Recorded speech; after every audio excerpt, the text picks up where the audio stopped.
Hello? For some reason, the dashboard doesn't show that I'm live.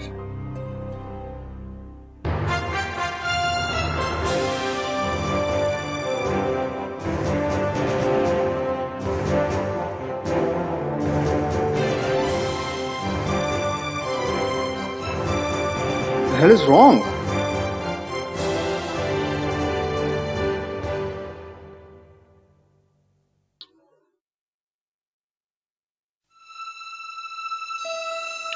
Or is there a problem with my phone?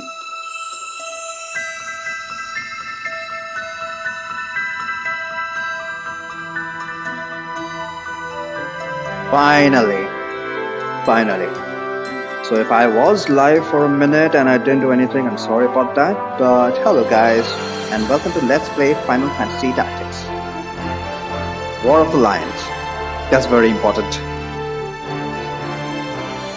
And let's start a new game while this cutscene is playing. Alright. I am Arslan, student of Ivalice's middle age. You are familiar with the War of the Lions, no? It was a bitter war of succession that rent the land of Ivalice in two.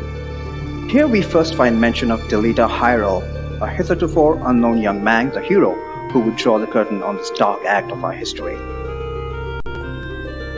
His is a heroism of great renown, a story familiar to all who dwell within our land.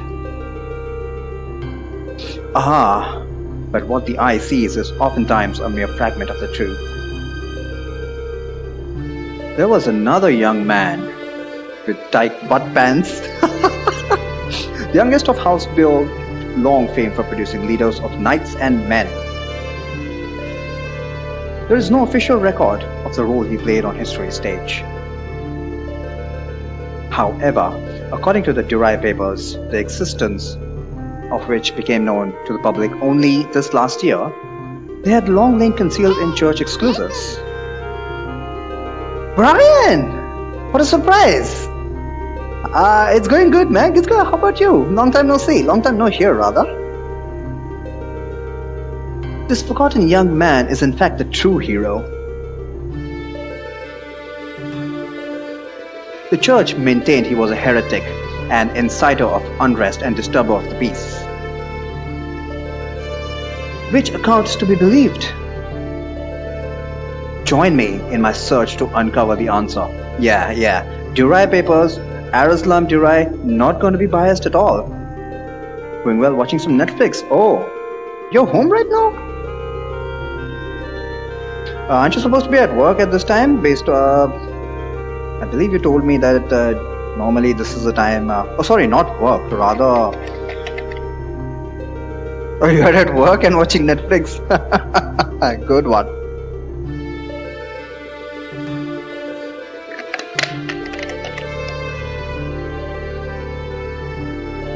Work Monday through Friday. I see. Oh, so Saturday and Sundays are off.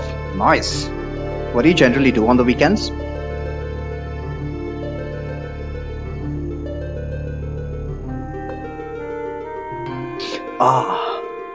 But before we begin, might I ask you to share with me your name and date of birth?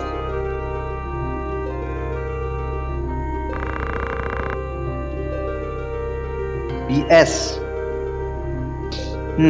That is very general. And you know what they say, what is BS to one is diamond to another. So we're going to keep everything as default as possible. January 1, okay. I mean, whatever. Apparently having him as a Libra is good for the speedrun, but it doesn't really matter. Okay, so finally this FMV begins, so I can give you a little bit of intro. So very recently I played I played Final Fantasy Tactics for the first time, but that was on the PlayStation.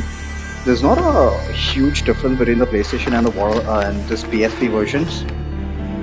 Play games, spend time with loved ones. Oh, nice. Do you generally not get time to play games during the weekdays? I know that's a problem with me.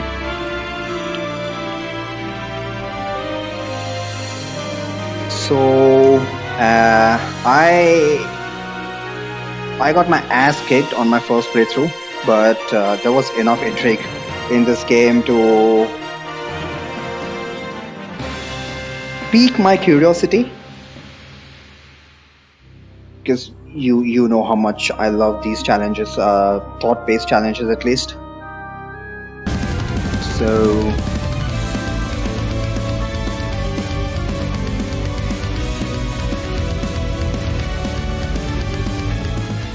hello, Puzzle. Long time no see, man.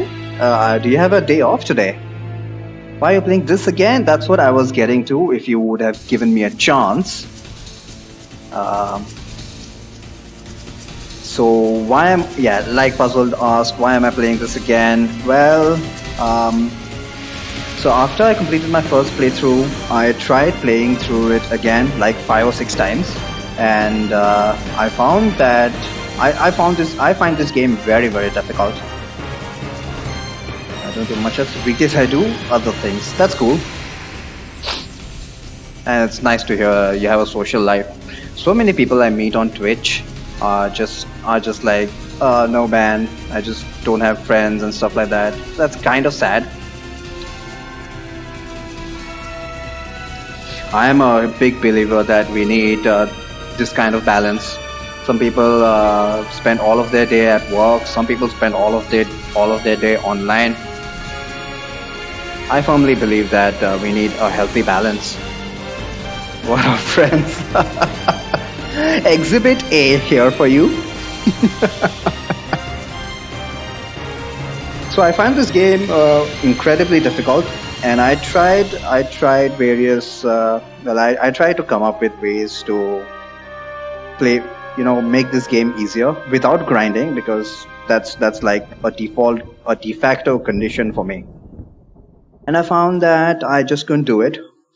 So I'm taking help from Blind Archer. He's giving me some advice, but despite that, um, well, first of all, there was a 4-job fiesta. Oh, hang on. Oh, Father, abandon not your wayward children of evil east, but deliver us from our sins, blah blah blah. Damn it! Why does it not wait for me to press a button? Does it not know that I'm trying to read the damn text? But yeah, so I'm streaming this in the hopes that some people might help me out. But I mean, at the very least, even if it's not during stream, I am constantly in touch with Blind Archer, and hopefully I'll be able to come up with a plan. I mean, honestly, a lot of it is because of my inexperience. You just at some point in time, you need to stop overthinking. I mean, rather, I need to stop overthinking and just play the game, even if it means that I need to grind, and just keep playing the game. And at some point in time, I will find that there is a coherent plan for each and every mission. I think that's what happened with FF2. But FF2, I already had plenty of resources to get me through the game without grinding. It's just that I don't know why. Is it a matter of principle, or is it just am I just stubborn that way? I don't understand, but I just cannot grind. Just can't grind. I mean, I can grind, but I reserve the right of a game to demand me to grind only for those kind of games which have kind of proved themselves to me. And I'm not saying that Tactics hasn't, but I haven't been able to play Tactics because of that fact. Because I literally cannot go through it without grinding. Just drop in case I was awake. Oh, that's cool, man. That's cool. I'll catch you later. It was a pleasant surprise. Thanks for stopping by. So, what is my aim here? In the wise words of Super Thorio, I make no promises. This is a totally casual playthrough. But there is a specific reason. I've chosen the War of the Lions instead of using the original version. Some people have actually told me that this version is a little more difficult than the original. I don't really know the exact differences, but surely it can't be like that.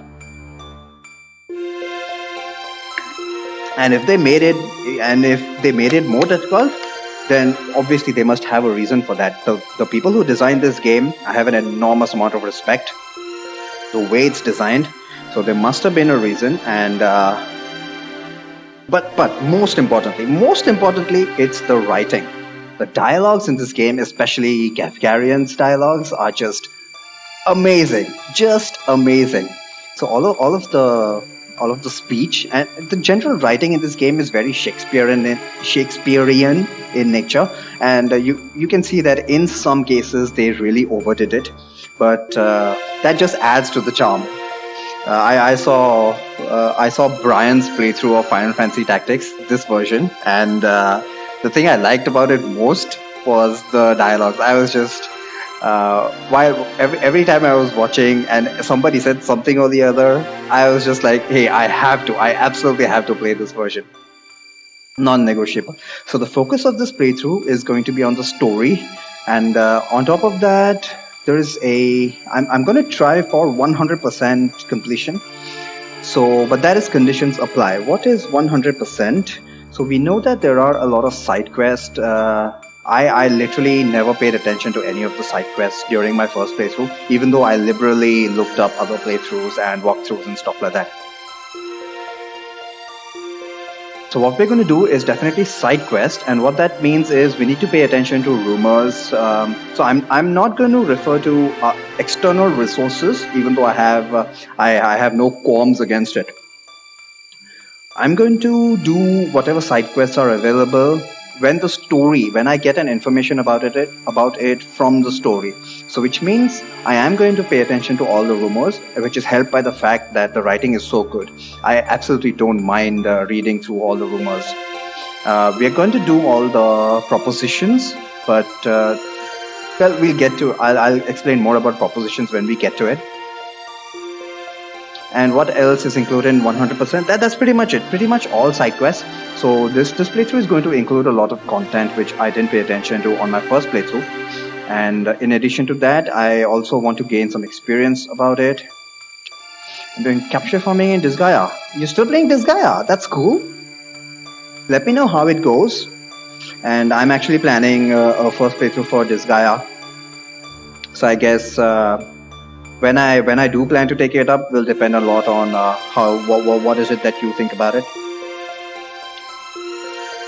I was hoping for Dragon Quest. I was hoping you'd get back with what you thought about Dragon Quest 9, but basically, based on what you've told me, I think it would be better if I put it off, postponed it, not indefinitely. At some point in time, I need to play Dragon Quest, but I still think, based on everything I've been told, Dragon Quest 8 would be the best option for a first Dragon Quest. So what was I saying again? Yeah, this playthrough is going to be absolutely casual, but I'm going to avoid random encounters unless I hit a wall. And speaking of hitting a wall, I just mentioned that I attempted to play through this game like 5 or 6 times, right? So once I hit a wall at Daughter, which is reasonable. Another time I hit a wall at the windmills where we have to face Beecroft. Another time there were some scenarios which I just couldn't go through, despite trying to attempt them like 3 times. And as far as I'm concerned, any strat which is so unsafe that I can't even repeat the battle 3 times and go through it is just not worth it. Borderlands is more jobs. That's another thing. The first piece of advice that Blind Archer gave me is stick to the main 6 jobs: Squire, Chemist, White Mage, Black Mage, Knight, and Archer. And only once you get totally comfortable with the game, with those 6 jobs, proceed to the other ones. And that makes a lot of sense to me. As I was saying with Final Fantasy VIII, I think when I'm overwhelmed, it's the best case scenario is just to ignore any complexities, try to make things as simple as possible. So this advice makes a lot of sense to me. I'll be explaining what strategy I'm planning and how, and we'll also find out whether that works or not as we go through. Also, off screen, whenever I get time, I'm going to be trying to practice. So I've practiced until Daughter. what I did during my practice runs, I wiped that dot off. So, but I have a basic idea of what we need until that. The Daughter Trade City fight is the first real challenging fight of this game. So let's get on with it then. Lady Ovelia, it is time. Oh, and there is voice acting in this game, so hooray for that!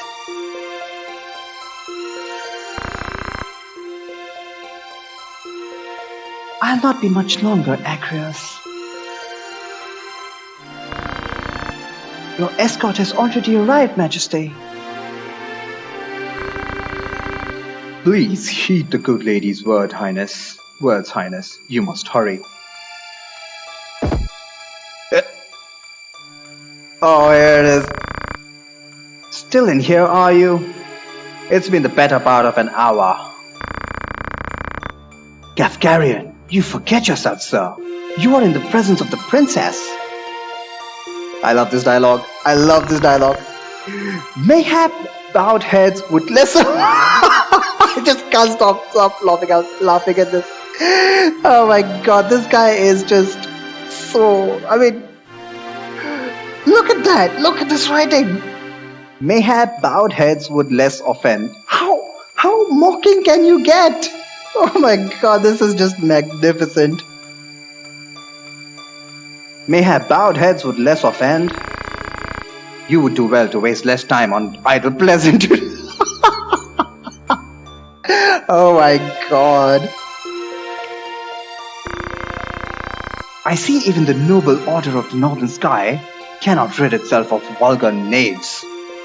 Like you see this direct insult? I mean, Agrias, show some creativity like Gafgarian and insult in a mocking way. A guard captain in these rain-sodden hinterlands ought not expect chivalry.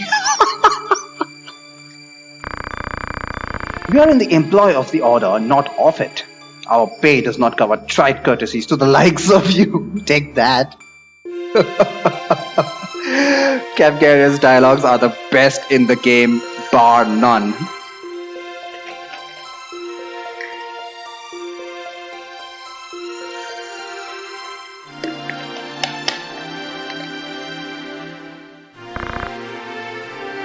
Govern your tongue! Enough! Let us be on our way.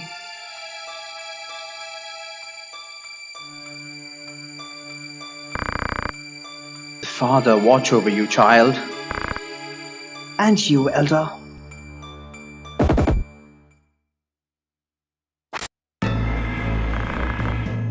Milady! The enemy is upon us! 2 Goltanos, men? We are paid for this. Time to earn our keep. What is it, Ramsar? You about getting paid to do a job? I'm a knight no longer, just another sellsword. Right then, to battle!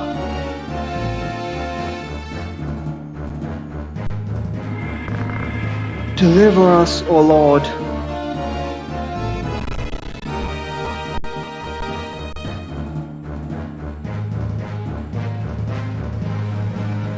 So one thing about this game that I found is that as long as we have made good preparations, the actual fights are relatively easy.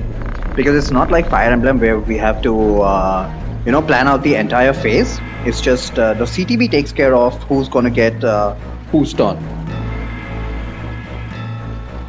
But it gets kind of boring. They bear the crest of the Black Lion. Duke Goltana must be mad. Does he mean to start a war? You there, wench.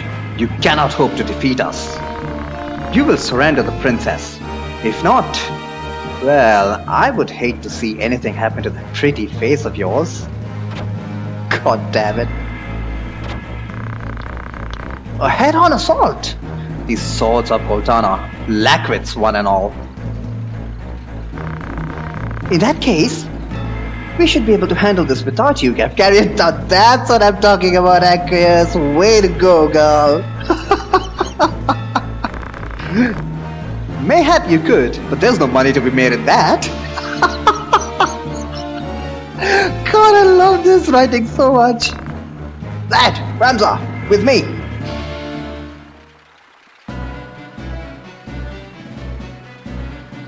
Yeah. Okay, so one horrible thing about the PSP version is the lag. Kill them all! Leave no man standing! You would have a slaughter them? Are you mad? Kill them here, and you'd have played into Duke Cortana's hands. We need only put them to rout. This is my second favorite dialogue now. I find that dead men rout more easily. Magnificent.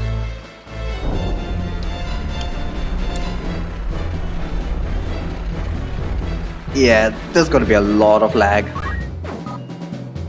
Look at this, horrible. And this is one thing that's going to make this almost unplayable on repeat playthroughs. I'm okay with it for now. Oh no, I have to make sure that the options are properly set up. Options. Cursor movement, cursor pivot. Message speed. Battle. Yeah, we don't need battle prompts. The channel on my own iPhone. iPhone version I think is pretty optimized, but the PSP version is horrible in terms of the animations for things like Shadow Blade, the spells.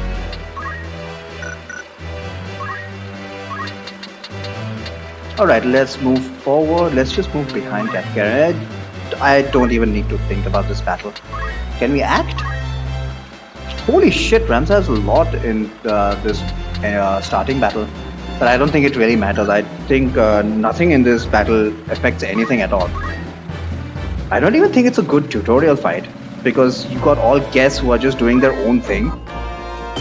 I know for a fact that when I played this, I was like, what the hell is going on? Everybody's just moving on their own. These guys like this game, but more broken. All I've heard about this guy is that there's a lot of grinding involved. But the problem is it necessary? That is the thing to be answered.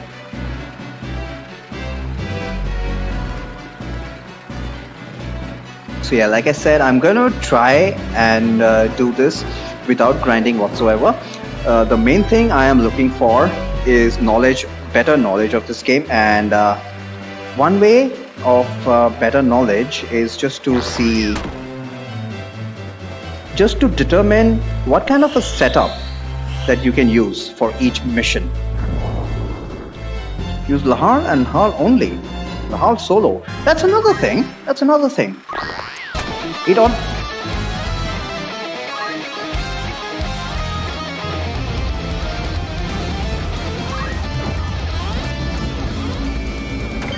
Hello, Matt. How's the stream? I hope you already have your food in front of you.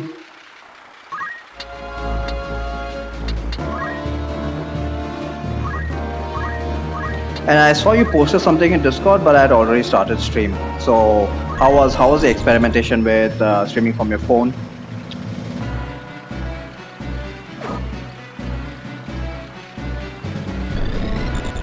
Rather, using 4G from your phone. She was a mess, but I got a lot of info out of it. So we can conclusively say that it's your stream crashes because of your router overheating, right? Like a proper 4G router. Okay.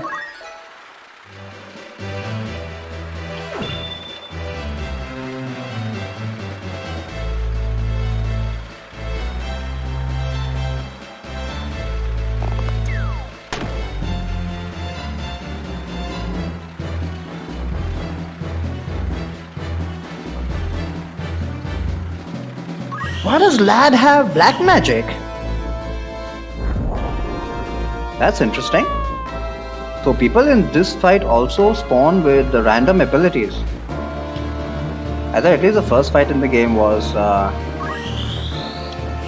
Even Gavgarian has white magic? What?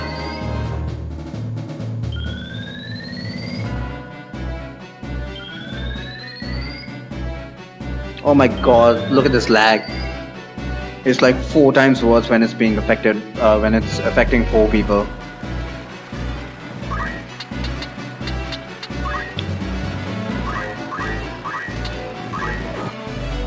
And yeah, unfortunately I forgot to charge up my laptop. So it's going to lag even more because of that. And I've seen that my laptop is under 50% in charging. The situation is really bad. Every time someone writes in chat, even if a bot writes in chat, it's going to like lag for a bit, for a fraction of a second.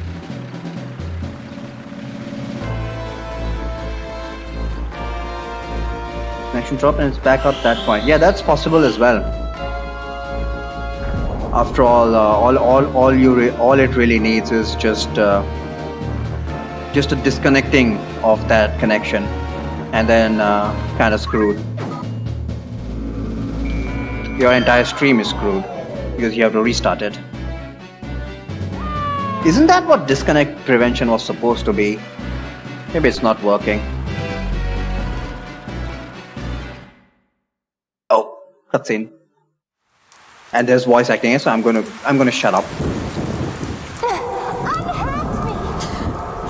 The princess. This way. Be quick and try making a little less noise. I'll not take orders from you. You've quite a mouth on you, princess. For a commoner, she's a bitch. Forgive me. 'Tis your birth and faith that wrong you, not I. Love this writing. 'Tis your birth and faith that wronged you, not I. Hold there!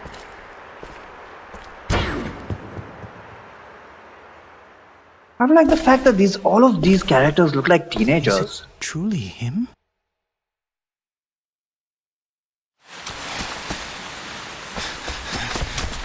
But I guess that's one of the requirements when you're making a game for young adults at the best. I'll be honest, I have never seen anybody under 15 that likes tactics games. Delita, he lives? But why does he fight under the banner of Duke Goltana?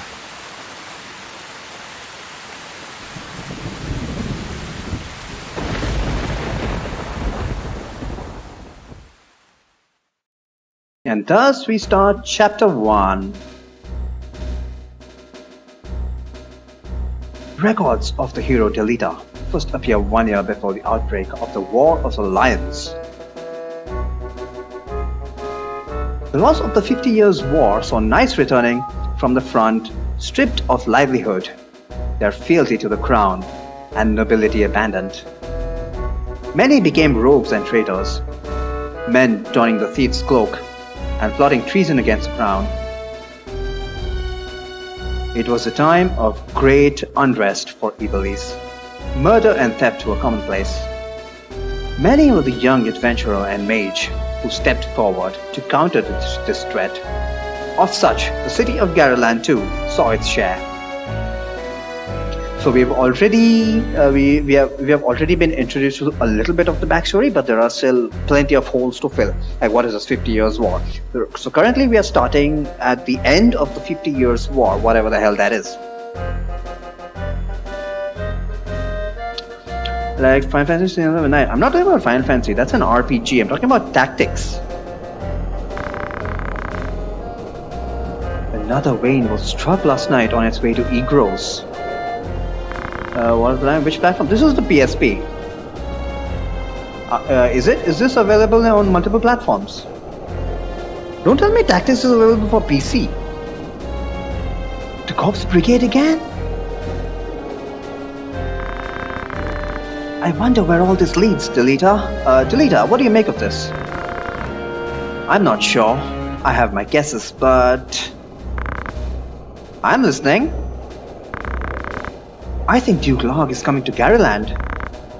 Duke Lark? Why? Not just the Duke, the Marquis Elmdor de Limberry too. That's the first I've heard of it. This is not the sound of a state visit. All of Ivalice is in turmoil. The Order is supposed to be keeping things under control, but the fact is, they number too few. And they mean to bolster their numbers with us? Alright everybody, form up. It's a mobile and it's on PC. Really? Like this exact same version. PlayStation Network, PlayStation Portable, iOS, Android. Okay, iOS, Android is mobile. Okay, PlayStation Portable, that's this. What the hell is PlayStation Network? Is that actually a platform? What does PlayStation Network mean? Does that mean that you can play it on the other PlayStations as well? Because apparently there is a lot of compatibility issues between the different PlayStations. The Order of the Northern Sky has an assignment for its Knights Apprentice. As I'm sure you're already aware, the number of brigands roaming Galleon is on the rise. Galleon is the country or domain that we are currently situated in. So Ivalice is actually a pretty big place. Ivalice is like the entire world, or maybe it's a continent, I don't know. But Ivalice has... Holy shit, I'm already confused. Whatever. Galleon is this place, that's all that matters. And Garyland is a city in Galleon. Among them, the Corps Brigade, a seditious lot with a grudge against the crown. Rogues such as they must be dealt with. The Order has been commanded to undertake an operation to eliminate the brigade, an operation of a grand scale. We will not be acting alone. The Order will be joined by, among others, His Excellency Duke Larg's Royal Guard, stationed at Egros. This will leave Egros Castle undermanned. Your task will be to proceed there and support us from the rear by bolstering its defenses. So our objective now is to head towards Egros Castle.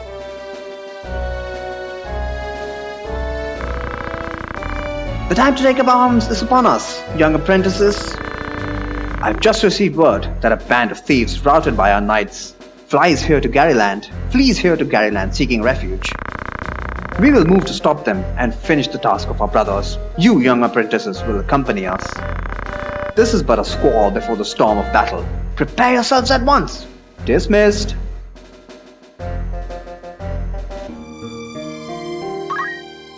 Very important to use multiple save slots. I'm just thankful that I realized that at a relatively early stage during my first playthrough. Otherwise, I would have been completely screwed.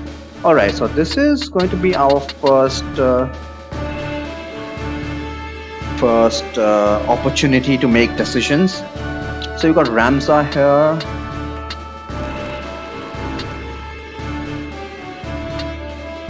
It's actually very important to note,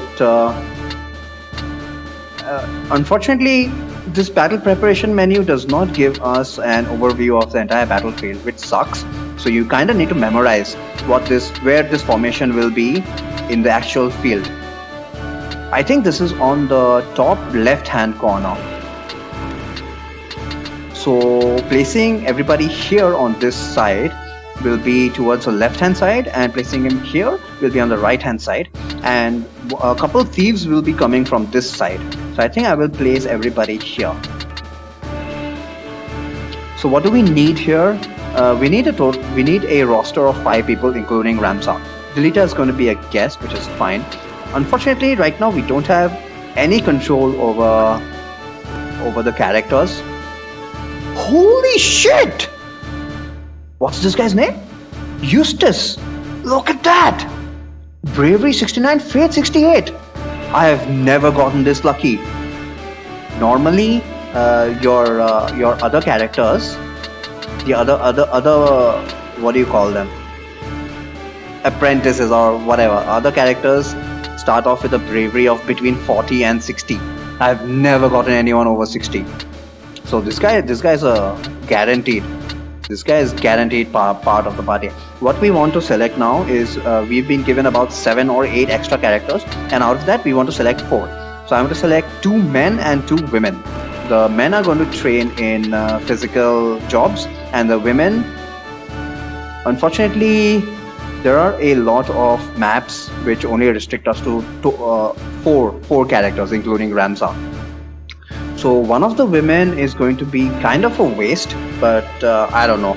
Blind Archer said, get 5 people nonetheless. So I don't see the point of that, but let's see where this leads us. Okay, Eustace, definitely. Yeah, look at that. What's his name? Nose. His bravery is 46. Faith is 67, not bad, but I would prefer to have the girls with high faith. Bravery is very, very important because the reaction ability depends on your brave score. Okay, we have Giles as a chemist with a bravery of 60. Man, I wish this guy wasn't a chemist, but it's still okay. Faith only 52. Faith! Not sure how much I'm going to rely on buffs. So faith probably doesn't matter. Actually, having low faith, if I'm not going to rely on buffs, having low faith might be a better idea. Whatever. Let's just keep Giles in temporary.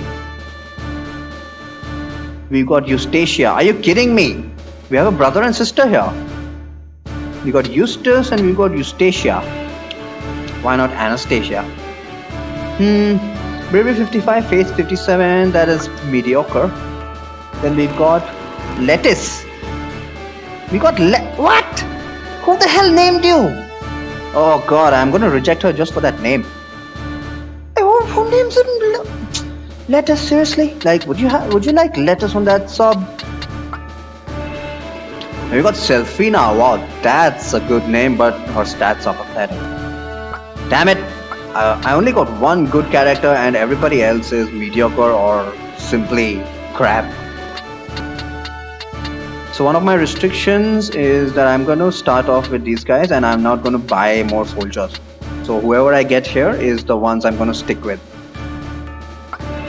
Of course, until we get far superior story characters, you know what I mean. So we'll take the guy with faith. We'll take this chemist. Eustacia now, I'm actually thinking Eustacia has good stats now compared to the others. Oh god, Lettuce actually has better stats than Eustacia, but that name, I can't even change her name. And Selfina has bad stats. Why?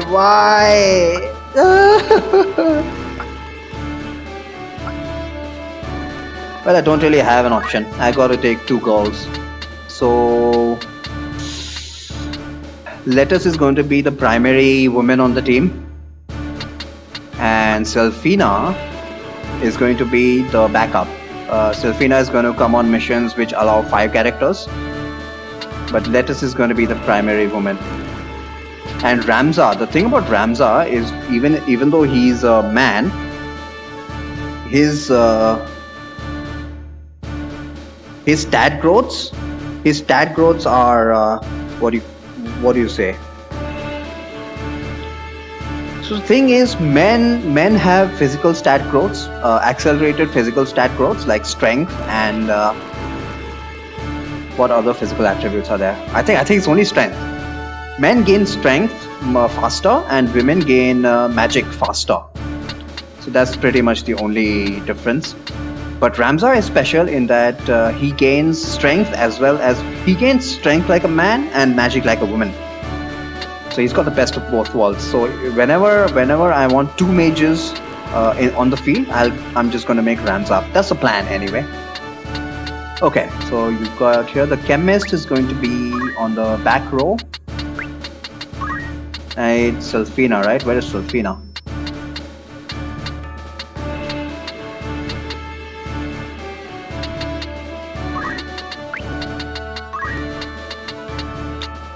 Okay, I hope this placement is proper. From my practice, I seem to remember where a general idea of where this is. Okay, shall we go ahead?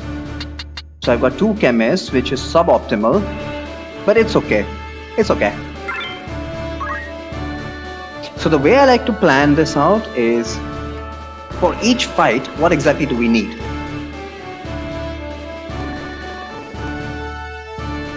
Answer is I don't know. However, what I do know is that by the time we reach Daughter Trade City, we want move +1, we want accumulate, we want all the useful Squire abilities finished by the time we enter Daughter Trade City. So my plan here is to use Squires and Chemists. Not so much chemists. Most importantly, use squires. Get squire JP for everyone to finish off the important squire abilities, which are move +1, gain JP up, which is called JP boost in this translation, accumulate, and optionally stone, because stone is our only ranged attack right now. Optionally stone. I'll see where this leads us, but the three most important abilities that we need before we enter Daughter is move +1, which is 200 JP, JP up, which is 250 JP, and what is the third one? Accumulate. I was watching a Ramza solo challenge run, and accumulate was used pretty effectively. Right. So that's going to be our aim. What have we here? Weed mopeds, is it? Our lucks went and turned for the better. Alright lads, cut through these ones and we are good as fled. We'll make quick work of them, and don't be leaving those squealers behind neither.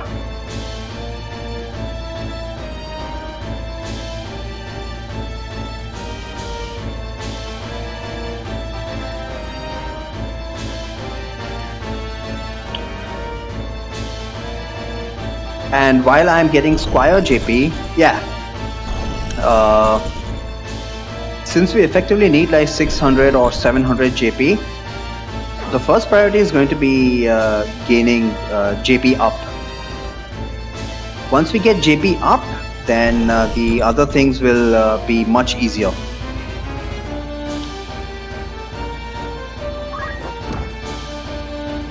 So now that we have a plan in place, all that matters is actually executing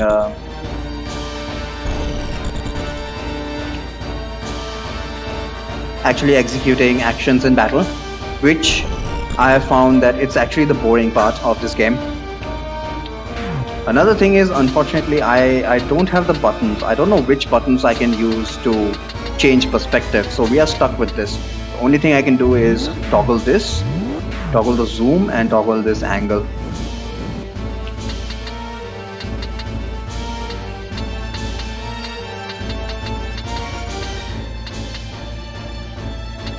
Who is this? Eustace.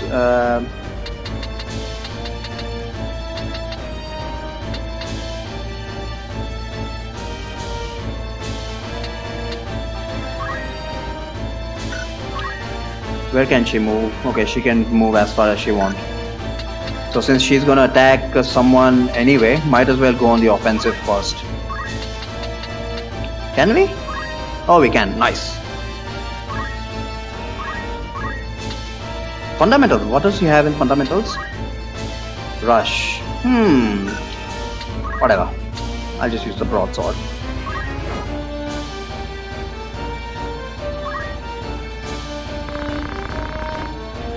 Careful, Ramza. Remember, the well-aimed thrust pierces the mail. Don't patronize me, Delita. We builds know our way around a battlefield. Beowulf, was it? Heir to the noble house Beowulf, Rager? There's 6 different words for the I saw, yeah. Looks like we have ourselves some apprentices for the academy. Well, highborn moppets are still moppets. Lay down your arms or die clutching them.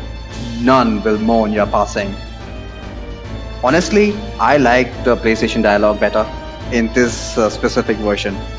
On the PlayStation version, he says, "Die in obscurity."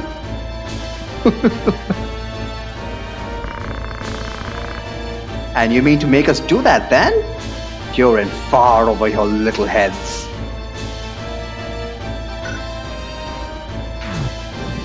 Okay.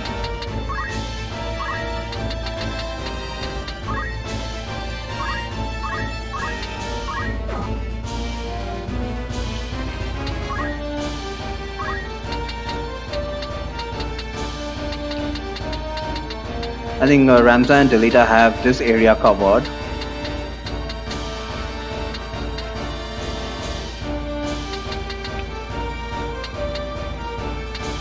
See, I can't see how far she can move. She can't move there, okay? What about here? She can move here. Yeah, so I'll have two people attack this woman. Oh, she's got stone. Nice. Stone is very useful because it allows us some free JP. So what my plan for this battle is, I think at least the squires should get 250 JP. What I'm going to try and do is extend this fight so that the squires get 250 JP in order to get JP up. So thinking about our progress here, we've got this fight. After this, we've got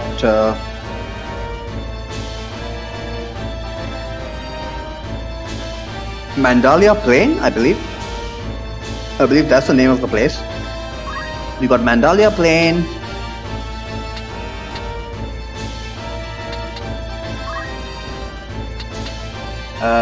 And then we've got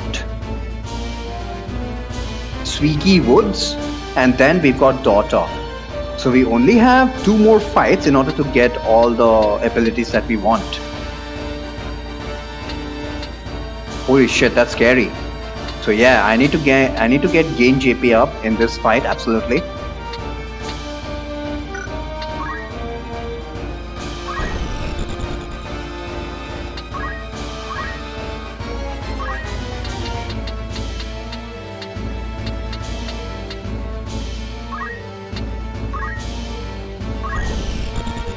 Just bringing everybody closer to the action. So one thing I feel a tactical motive in this game is positioning. Not really positioning, that's not a tactical motive. I found that positioning in this game is far more important than attacking per se, unless you have such an advantage in terms of DPS that you can just go all out. And most of the playthroughs that I have seen do just that. They grind to an extent where they have enough power to just blitz through the enemy. So in that way, you don't really need any tactical expertise for that. Where the hell is Delita? Hello? Oh, why did he? Whatever.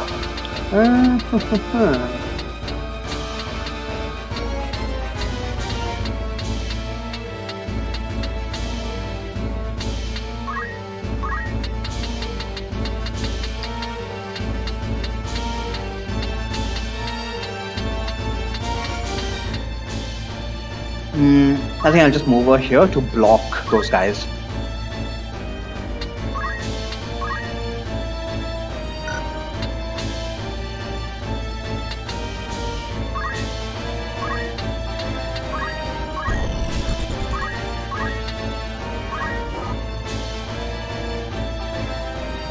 And as far as the chemist is concerned, all I care about is item and Phoenix Town.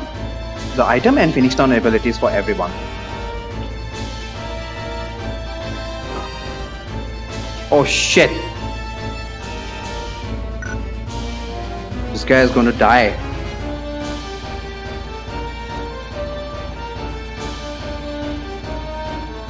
Why the hell did I move my chemist up?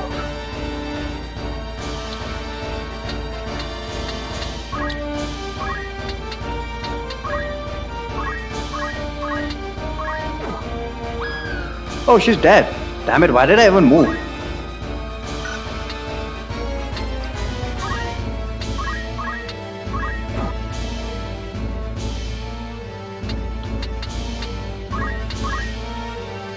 Squire.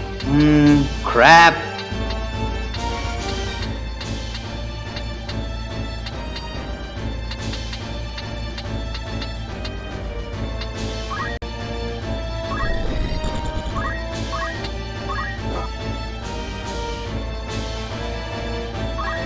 So this fight is relatively easy.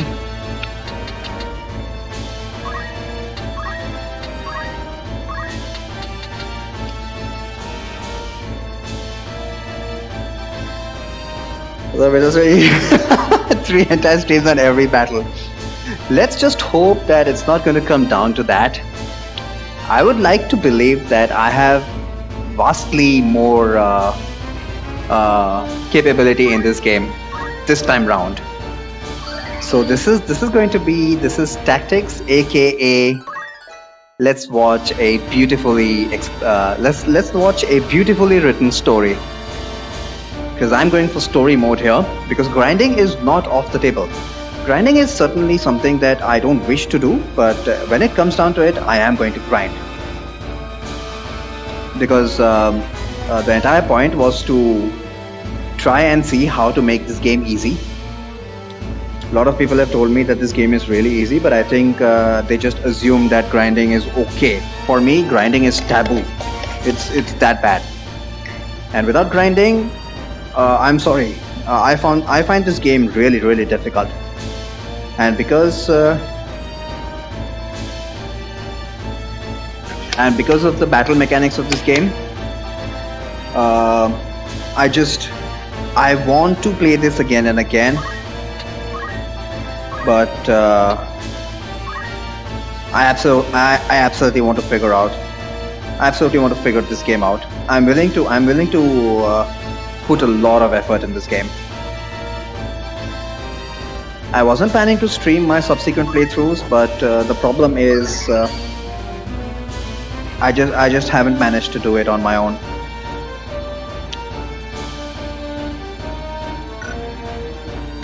So just like my first playthroughs, hopefully people in chat will offer me some very helpful advice. Whose turn is it? Ramsa's turn. Why did Ramsa's turn come up already?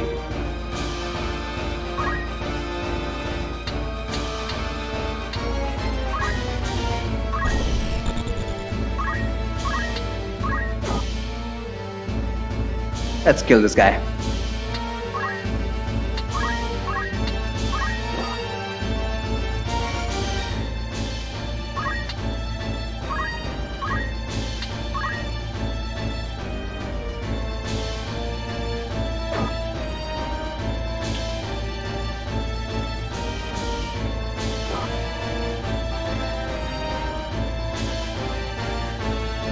Haha! Delita is gonna kill him.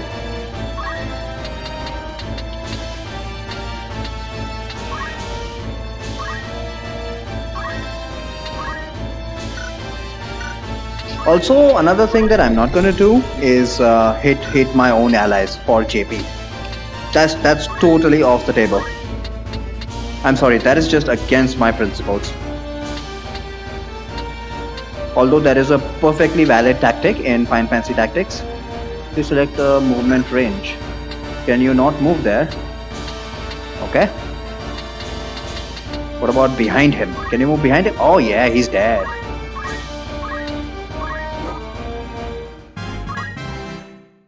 So I'm gonna save the chemist for last because he has an infinite supply of potions, which means I can spend a lot of time grinding JP for him. On him rather. Holy shit, crit to kill him.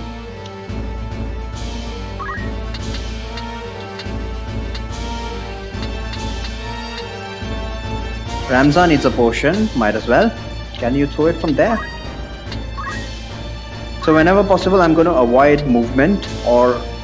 No, taking action is almost mandatory every turn to gain JP. But I'm going to avoid movement so that it gives me plus 20 AF for my CTB. Can you throw it? Can't throw it, okay. So absolutely need to move. If I'm gonna need to move, might as well move the maximum distance. I wish it was like, Fire Emblem's movement mechanics are so interesting. It's like if your mounted units have a movement range of say 8, if you just move 4 and you do an action, then you get whatever your extra movement is after you complete that action. I found that so interesting. I wish what they had done in this game is if you have based on the amount of movement you do as a percentage of your maximum movement range, just subtract that much from your CTB. Right now, the way things stand. Wait, let me calculate this properly. Where's Ramza? The way things stand, no matter whether you move just one tile or you move 10 tiles, you're going to spend your movement CTB. Movement CT rather.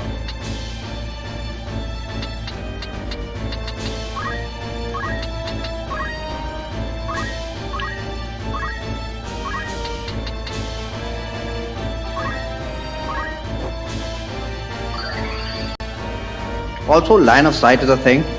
I'm still not comfortable about line of sight. So hopefully I'll be able to do something good.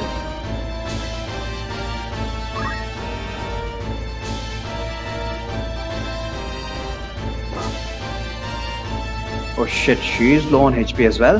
Don't kill her! Who's he using a potion on? Okay.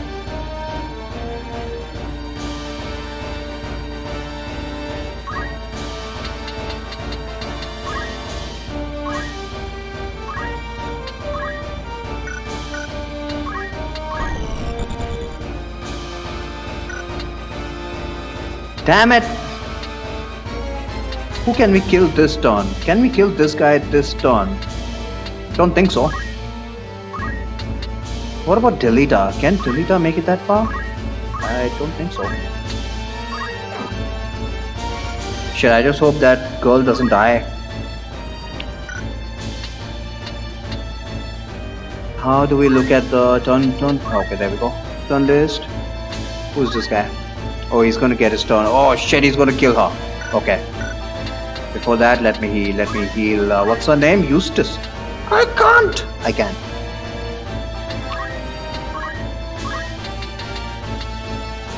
What is her name? I need to remember these guys' names now. Lettuce, right? Her name is Lettuce. This should be line of sight. It is. So as long as it's not a straight line, people don't block.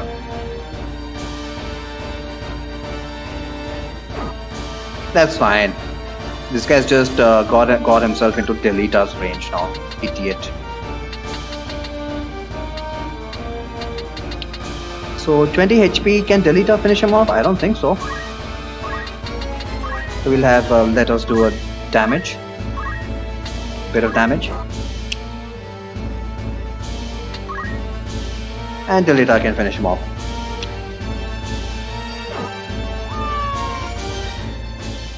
I'm also not going to bother sticking around until everybody drops a crystal or item and whatnot.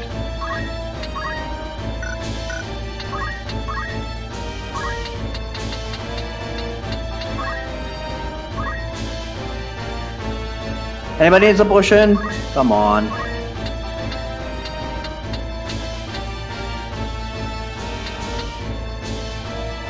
You need a potion.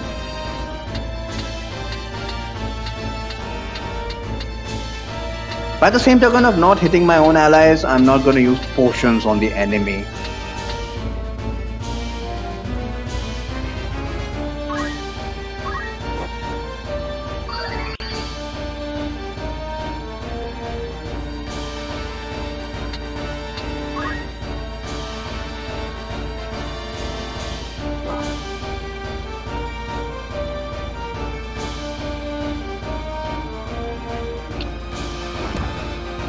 Ganging up on my chemist. How dare you?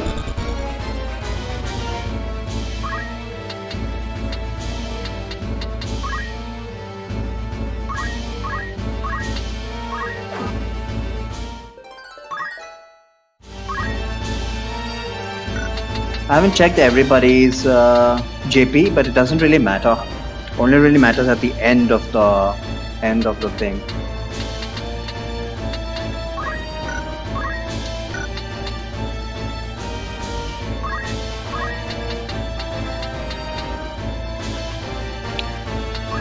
How many potions do I have? Shit. Last potion, huh? It's okay. Go ahead and use it. As far as I'm concerned, using potions is one of the best sources of JP.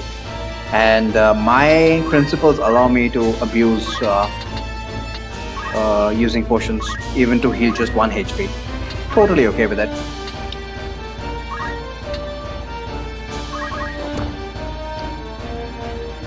As is throwing stones when I have perfectly better damage options available.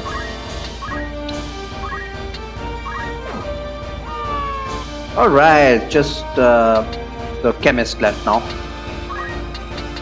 So let's back him into a corner. And then we'll just wail on him. Oh crap, Delita is still alive.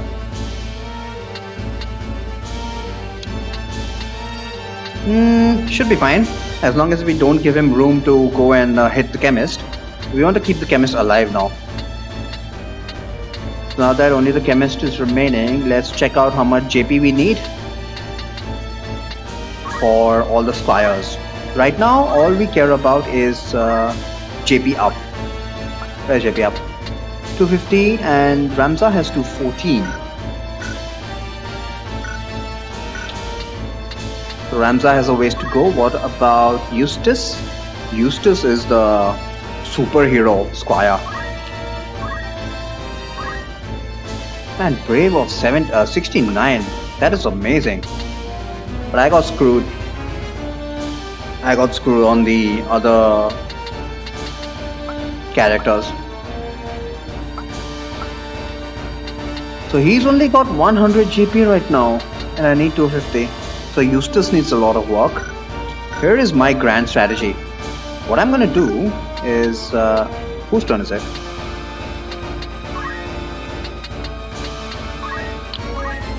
As for the chemist, we only want potion. She's already learned potion, nice.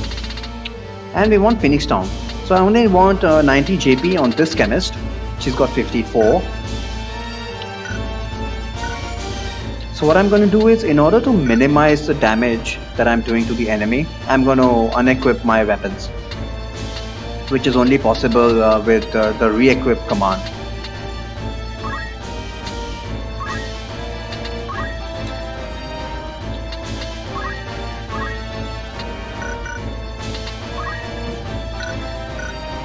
Unfortunately, using re-equip kind of takes away my action for this turn. That really sucks.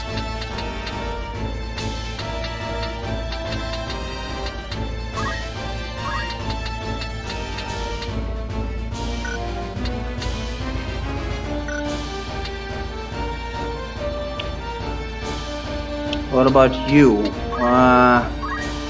You're a chemist, 96.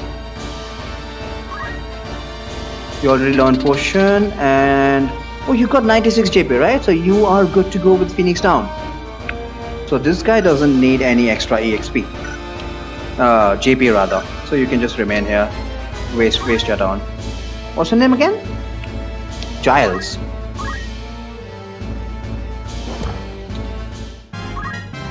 Oh boy, you gotta love that 3 damage that chemist attempts to do.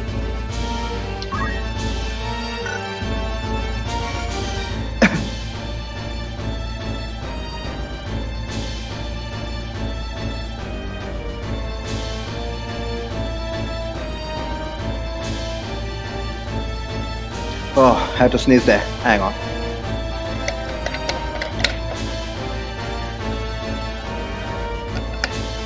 Jesus Christ, it's been 1 hour already.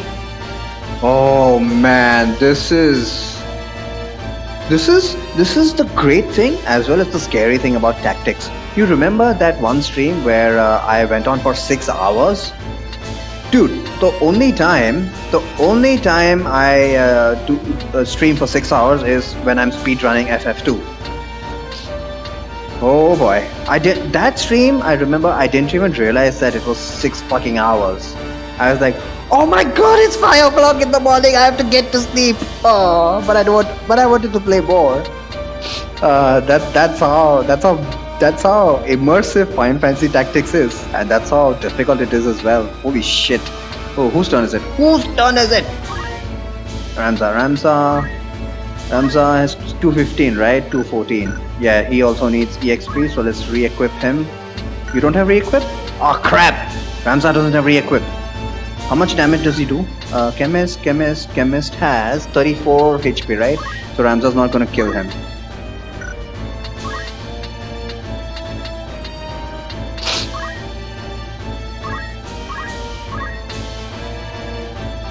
What? Oh shit, I forgot. You need a height differential of at maximum 3 in order to do a physical attack. Well, what about metal?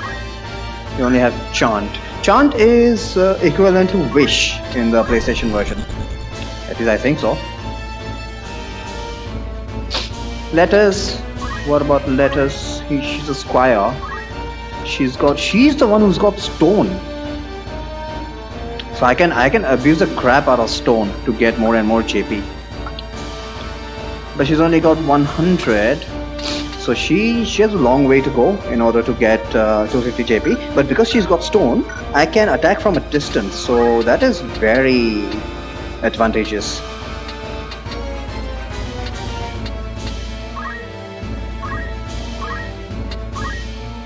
I don't even need to re-equip. And I've been told that stone cannot be blocked either. Who's this? Giles. I believe Giles has already completed the requirements, right?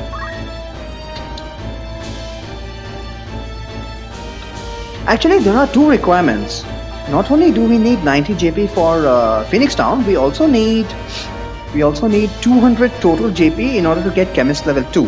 Chemist level 2 unlocks White Mage and Black Mage. So he's only got 4 JP remaining, which means 1 action will do it. Let's go ahead and get that done. 28 HP. Hopefully you won't kill him.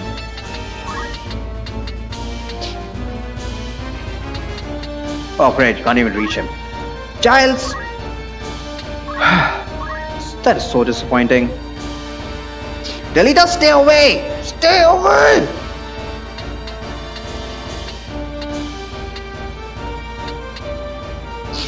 Who's this guy? Eustace. I need to memorize who needs what. Eustace has 112 JP.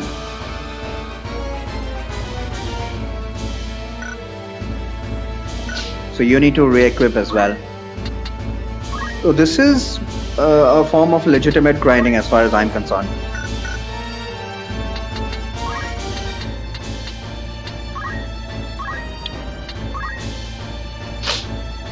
Sylphina, I don't really care about her, but still, Sylphina's a backup, right? So I'm not gonna bother with gain JP up or anything for that matter. Yeah, Sylphina, you just relax there.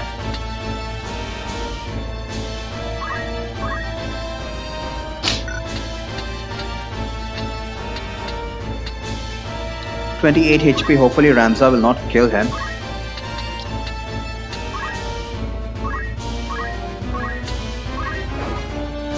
Wow, he does 20 damage. Damn it, 1 crit from Ramza will kill him, I think. This guy's gonna constantly use potion on himself.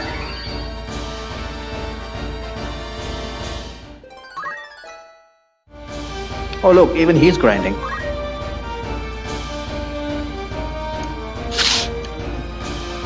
Letters. Yeah, you have a long way to go.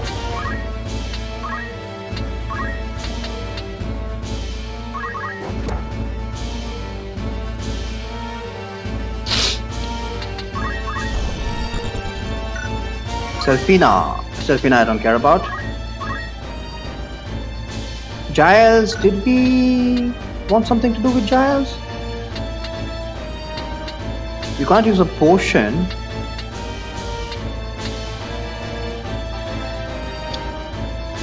Oh well. Can't do anything right now. We only have, we can only attack this chemist from two sides, which is a disadvantage of cornering him.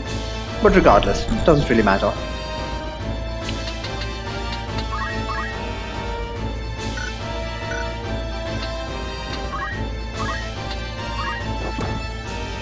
Wow. Eustace has so much bravery that even his punches do 8 damage.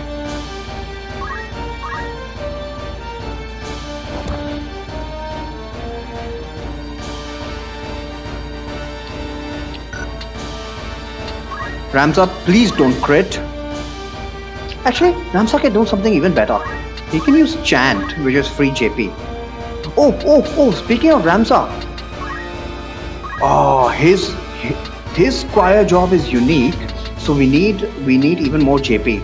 Not only do we need a move plus 1, 200 JP, JP boost, which is 250 JP. We also want focus. Okay, it's not called accumulate, it's called focus, which is, holy shit, 300 JP. Oh my god, that's a lot of grinding.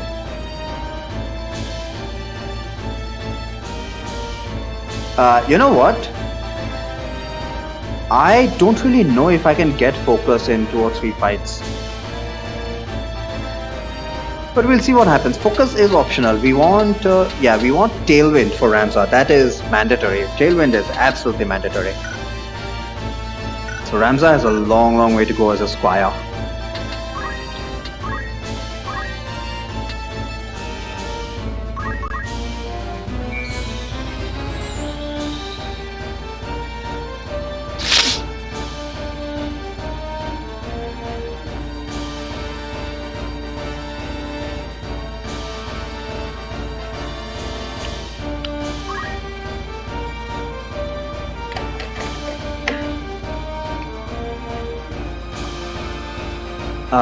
Let's just hope that in 3 hours I can get to Daughter and either wipe there once or at least beat it.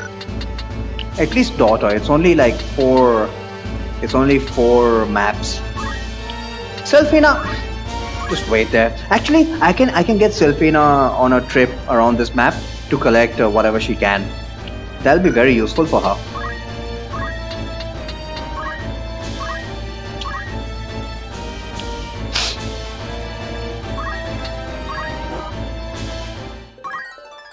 Okay, so Giles has level 2 in Chemist. That's all I care about right now. Let us... No! 135, yeah, she also has a long way to go. God damn it.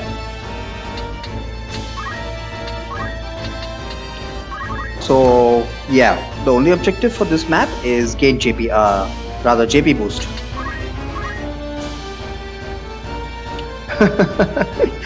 I have left Delita to do literally nothing. Who's this? Eustace. Don't kill him. Oh shit. Damn, Chemist only has 9 HP. So I can't kill him. Selfina, you go and collect all of these items. Do something useful.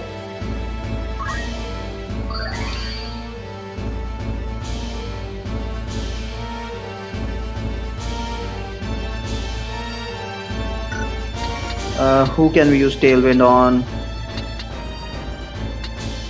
Not Tailwind,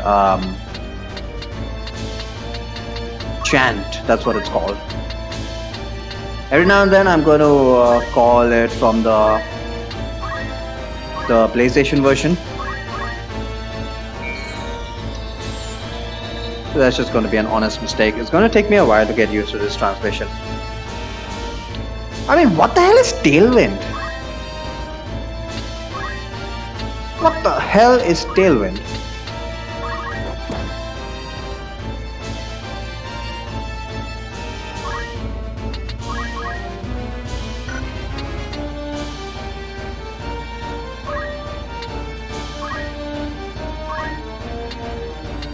Chemist, don't care about this guy anymore.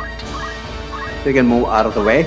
In fact, you can also go on a trip around the world, collect items for me. Oh shit! I gave Delita an opportunity to hit him. Okay, some grinding for Delita as well. Why not?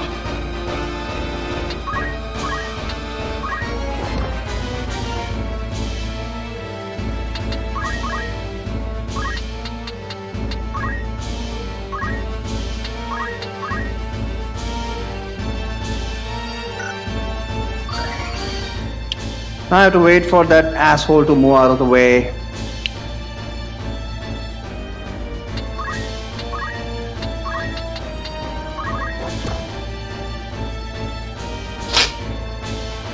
Well played, well played.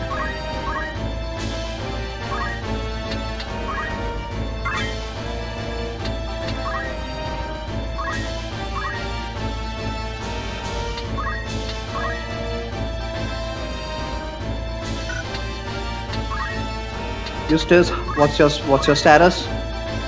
Oh my god, 150. I really got screwed by the RNG. Normally my squires have about 200 JP.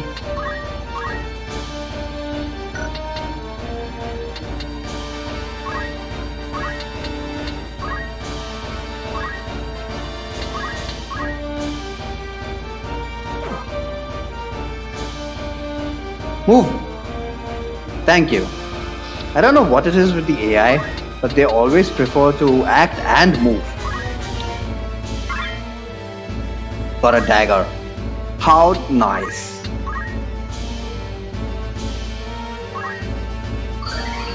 Hopefully this guy doesn't move. Oh, come on! You're just opening yourself up to Delita's attacks.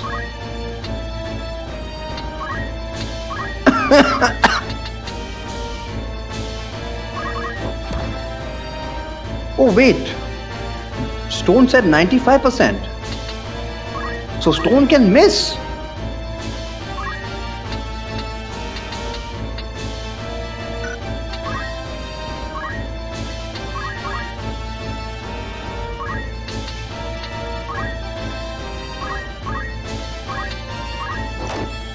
Oh shit. Please don't crit. That's scary.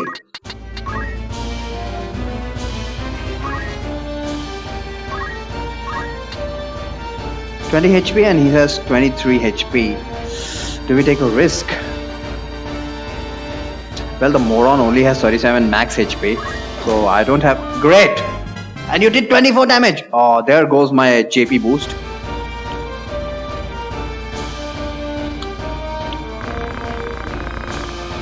Honest work would see them die old in bed, yet they choose instead this early grave. Why persist in such folly? This is why I hate Ramsa. Honest work, my ass! You do honest work, and all you're going to get is an early grave.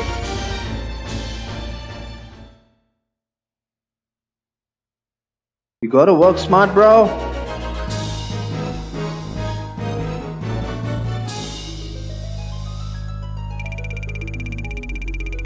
Let me get some crap from this fight.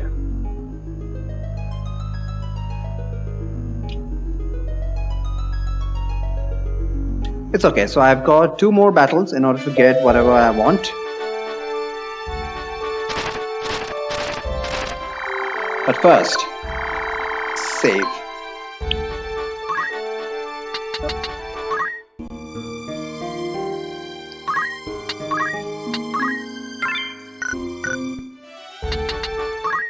So let's take a look at our party. Our main party is going to be Ramza, Eustace, Giles? Yeah, Giles. Lettuce. And optional is Selfina. So Jada is also going to be there. I think right now we can't really buy anything from the shops. But let me confirm that nonetheless. Oh yeah. So whenever we have an option, hopefully I will remember this. We need to check out all the story stuff. So this melee and rendezvous is something that they added in the War of the Lions version. I don't really know how it works, but they're going to give you a tutorial. They're going to force a tutorial down your throat. But let's check out the rumors. In fact, before we check out the rumors, I think we can check out something better. We can check out some backstory in Chronicle. I don't know. I don't remember seeing Chronicle in the PlayStation version, but I didn't really spend a lot of time looking through, must admit. More focused on the gameplay. Chronicle gives us a lot of backstory. I really like it. So, events, personae. Let's check out the events first. Oh, there's only one event. The Knight's Apprentice. Several other Knight's Apprentice and I, all of us soon to graduate into the ranks of knighthood. So I guess this is from Ramza's perspective. We're called together at the Academy Hall. An unsavory band of outlaws known as the Cops Brigade continues to plunder and loot through Galleon. And plans are afoot for the Order to rid the land of these ne'er-do-wells. We Knights Apprentice are charged with providing rearguard support. That's it? Okay, that was not a lot of backstory. Personae Ramza, a Knight Apprentice of the age 16. Okay. I don't know. In olden times, were soldiers inducted this early, or is it just a modern perspective that 16 is a very young age? A Knight Apprentice of the Royal Military Academy at Garyland. For some reason, Academy is with a K and Magic is with a CK. A Knight Apprentice of the Royal Military Academy at Garyland. House Beard has long been a respected military family. Yeah, this is the backstory that is important. Military people married kids at age 16. Holy shit. So by modern standards, this guy is a proper adult. So it's totally okay to put him in the front line, even make him lead a band of soldiers. That is going to be like 40. Yikes. So 40 was considered old age for them. Holy shit. Like, I'm not even talking about people in the military. Just like normal people. I guess that's what he meant by peasants. Even normal people only live until 40. Oh man, cats these days live until 40. That's a bit of a stretch, but still, the exaggeration. I'm trying to make a point. You remember peasants that were drafted temporarily.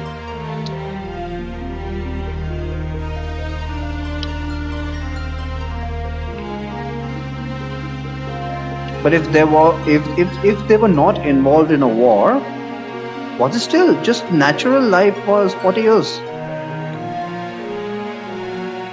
Wow, that is just wow.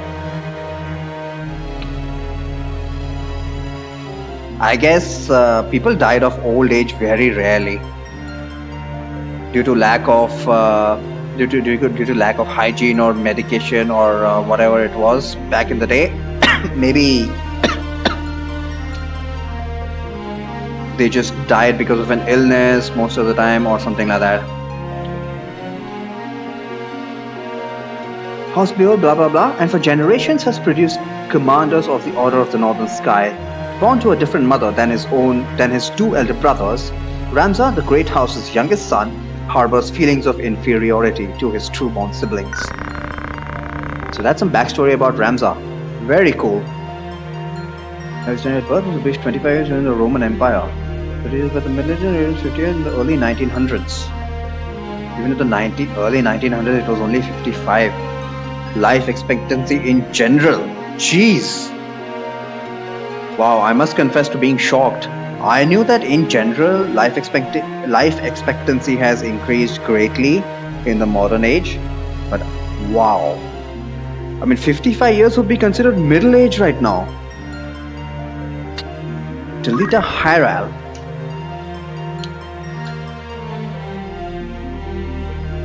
Mostly because high mortality of infants. Oh, that brings down the average. That makes sense. Delita is Ramza's childhood friend and knight apprentice of the Royal Military Academy at Karanan. Born to a farming family in the domain of House Beol. Born to a farming family, okay? Delita and his sister were taken in by the late Lord Barbaneth after losing both parents to the Black Death. Oh, Black Death. First time hearing about that. Despite his low birth, he was allowed into the academy at Lord Barbaneth's request. Especially after 1 year old.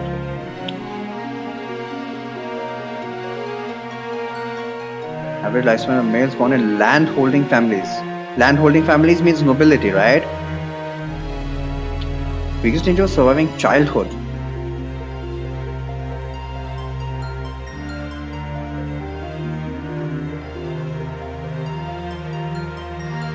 Age of 10, life expectancy was still 32 years, so they were expected to live until 40 at least. Not at least, on average. Those survived to 25, remain alive was 23. Yeah, I'm quite shocked by these numbers.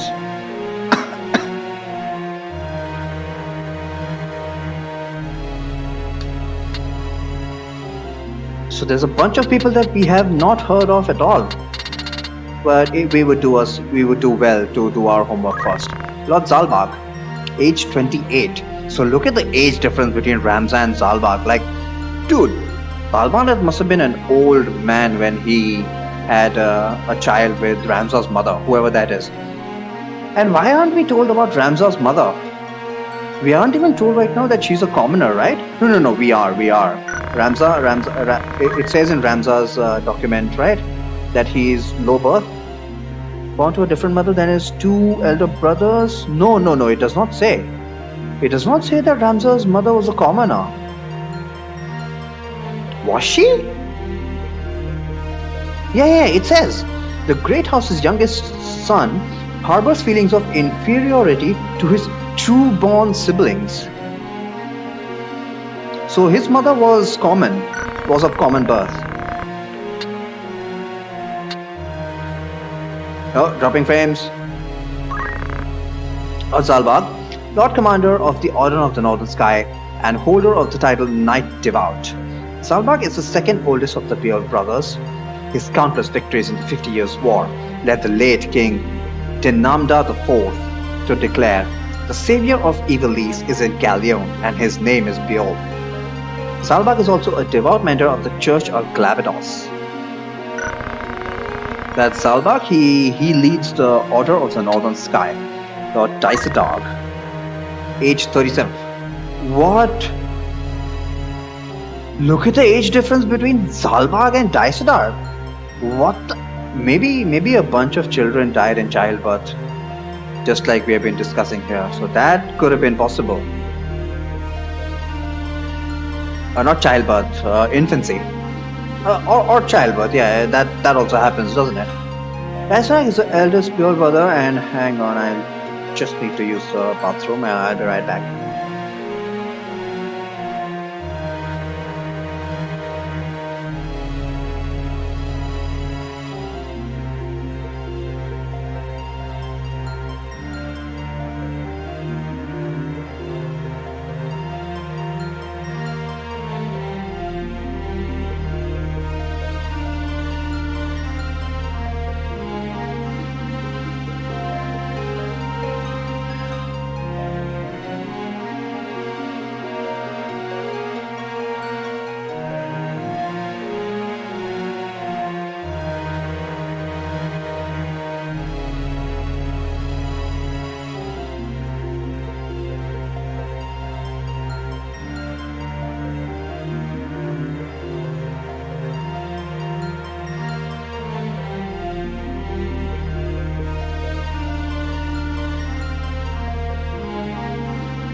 Alright, I'm back, and let's check out Dice Dog.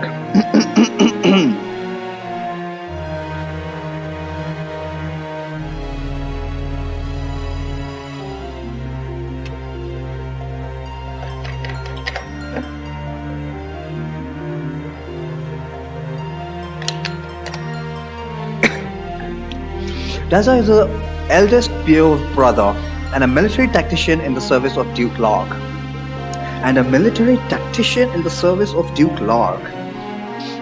Liege Lord of Galleon. Duke Larg is the Liege Lord of Galleon. Okay. In accordance with the wishes of his late father. What do you mean, late father? Damn it, already spoiled the story. In accordance with the wishes of his late father, Lord Barbaneth, Dazadog ceded the position of commander of the Order of the Northern Sky to his brother Zalba. Instead, he became a strategist for Duke Larg, a friend of Dazadog since childhood. Oh, wait! Friend of Dazadog since childhood? What a bastard this Dazadog is, because of events that happen in Chapter 4.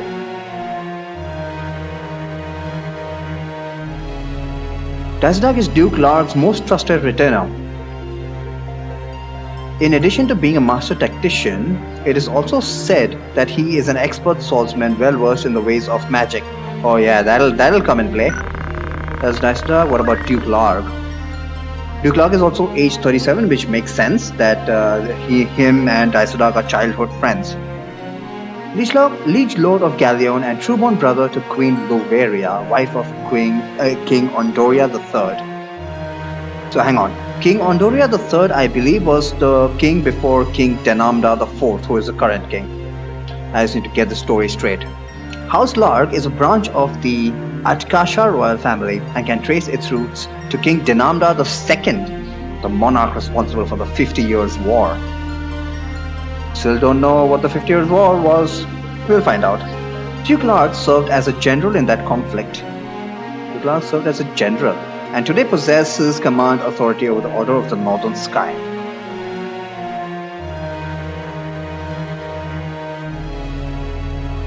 Okay. Kultana. Age 56. Oh my god. This guy is so much older than Larg. The ruler of Zeltania. So Zeltania is a separate fiefdom. So we've got Zeltania, we've got Galleon. Zeltania is ruled by Kultana. Galleon is ruled by Larg, and Limberry is ruled by Elmdor. Or does Limberry come under Zeltania? Whatever. The ruler of Zeltania, Duke Kultana, like Duke Larg, is descended from the line of King Denamda II, the monarch responsible for the 50 Years' War. His standard is the Black Lion, one head of the royal family's twin-headed lion crest. He served as a general in the 50 Years' War, just like Larg, and now controls the Order of the Southern Sky, one of the great knightly orders of Italis. Queen Louveria is age 27. Wait a minute, what? How is she 27 years old and Larg and Kultana are so much older? Oh, wait. No. Wife, he is true-born brother to Queen Louveria. So Louveria and Larg are sons of King, what's his name? No, not necessarily children of the late King Denamda II, but they are descended, as is Duke Kultana. So Kultana, Larg, and Queen Louveria. Where did Prince Orenus come from? Queen Louveria Atkasha, wife of King Ondoria III of Ivalice.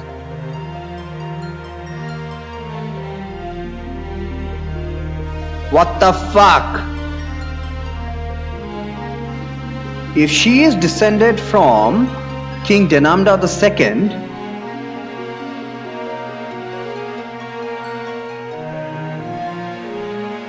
then King Ondoria III and Queen Louveria are related by blood. Okay, I am missing something here.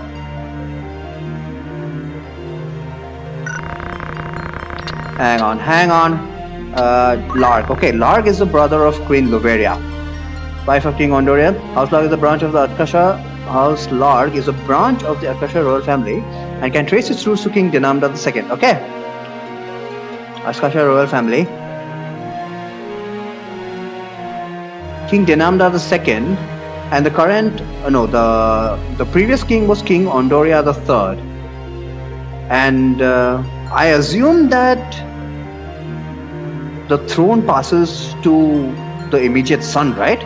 So is it fair to assume that King Ondoria III is a son of King Denamda II? Royal lands often have a lot of inbreeding. Holy shit! So Game of Thrones was not the first to introduce it. It's like this happens in reality. I know it happens in reality, but it officially used to happen.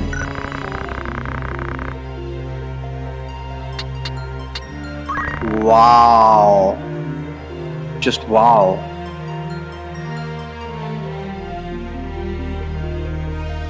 And I can't even say that they don't teach all of this in history class, because why would they? Inbreeding used to be a thing. Okay. let me just wrap my head around that and continue onwards. Wife of King Ondoria III. So King Ondoria III is the son of King Denamda II. Has to be, right? And true-born sister to Duke Lark. Luveria became queen at 20 years of age and gave birth to 3 sons. Her first 2 children died shortly after the birth, exactly, leaving the infant Prince Orinus as the only heir to the throne. The king's ill health has left him distant from affairs of government, making the queen the de facto ruler of Ivalice. Let's check out Prince Orinus. What is Arazlam saying? Careful study of these works will no doubt shed light on the secrets behind the War of Lands. Orinus Atkasha, age 1. The third son born to King Ondoria III and Queen Luveria. As their first 2 children died shortly after birth, Prince Orinus is heir to the throne of Ivalice. Okay, so Ivalice is not a continent, it's a country. So there's Ivalice, and to one degree or another was most prevalent from the medieval era until the outbreak of the First World War. Until the 19th century, 20th century even. Unable to marry commoners. Oh, of course. It's been staring at me in the face. They can't marry commoners, so obviously they have to marry within themselves. When faced with a dwindling dating pool of royals or equivalent social status, especially as Reformation and Revolution and the available stock increasingly, only if I ever want to marry a relative, Jesus Christ. That would have led to a lot of shit, man. Because biology, anyone who has studied biology and has an interest in that knows that marrying relatives leads to expression. Sometimes it leads to expression of recessive genes.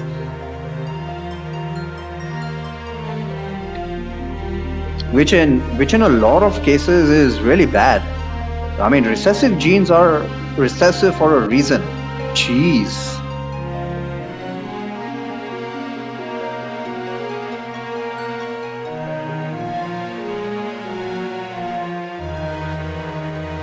Prince Orinus is heir to the throne of Ivalice.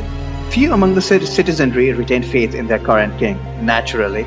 The current king is Denamda IV, who rarely participates in matters of government, citing ill health.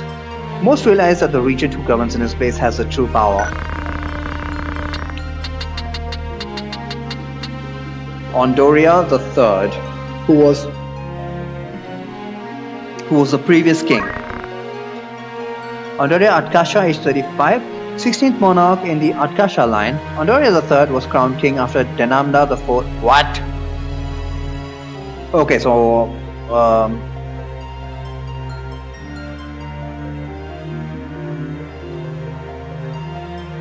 what is going on here? Denamda II was the one who started the War of Lion, 50 Years' War rather. I thought Ondoria III came after him. But no, apparently not. He's the son. He was crowned king after Denamda IV's death from illness in the final days of the 50 Years' War. In stark contrast to his predecessor, who had led his own troops into battle, Ondore III has been sickly all his life. See, this is what happens when you inbreed. In fact, many historians point to Ondore III's poor leadership as one of the main factors in Ivalice's defeat. Oh, so Ivalice actually lost. Marquis Elmdor, Liege Lord of Limbury, Marquis Elmdor battled fearlessly against the Ordalian army. Aha! So here we see another reveal that the 50 Years' War was a war between Ivalice and Ordalia against the Ordalian army when it invaded Ivalice in the latter days of the 50 Years' War. Hailed by friends as the Silver Prince for his bright metallic armor and long silver hair, he was feared by foes as the Silver Demon. He is a devout member of the Church of Clavados and an ordained inquisitor.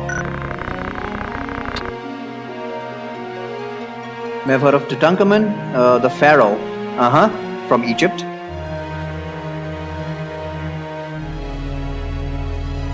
Titra. Why is Titra even featured here? Titra is Dilita's younger sister. Both are children of a simple farmer who lived and worked on land owned by House Bill. Lord Barmanet Bill assumed custody of both Titra and Dilita soon after their parents were taken by the Black Death. Titra secretly worries about her brother who has been sent to the academy. She's a dear friend of Alma Bill.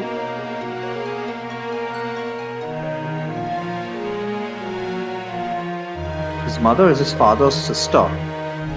Identified to the unknown mummy referred to as the younger lady.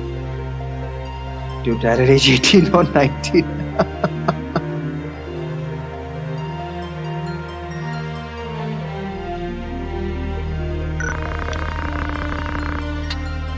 Lord Balbanet. Former Lord Commander of the Order of the Northern Sky, Lord Barbanet was hailed as Knight Gallant, the highest rank in all of knighthood.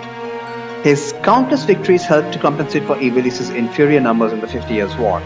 Fear of this lord convinced Ordalia to agree to an equal peace, although Ivalice had in fact lost. Holy shit! So, Barbanet was the single reason that Ordalia just said, you know what, I'm not going to fight that guy. Let's just agree to a peaceful solution. That guy is too much to handle. His consort was his half-sister.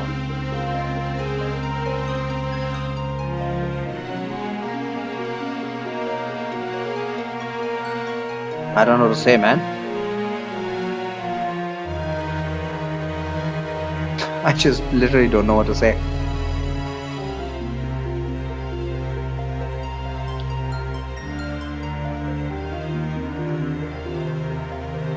I guess it was like I'm just trying to wrap my head around what they were thinking. What were they thinking? You grew up with that girl.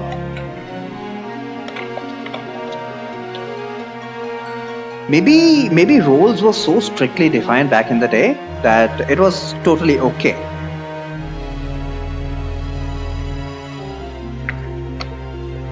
Maybe men were taught to view women as objects right from birth.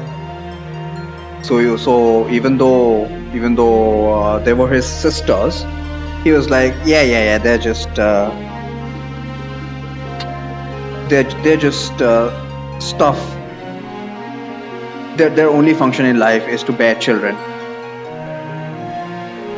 I mean, who knows?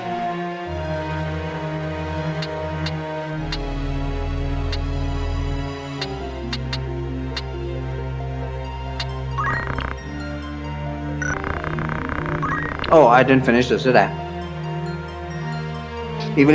He died of malady at war's end. Aslam Dirai. Do we need to even care about this guy? A modern day scholar of Aslam?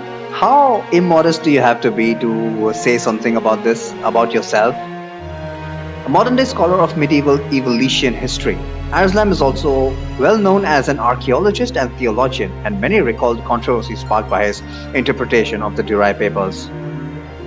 They were literally your papers!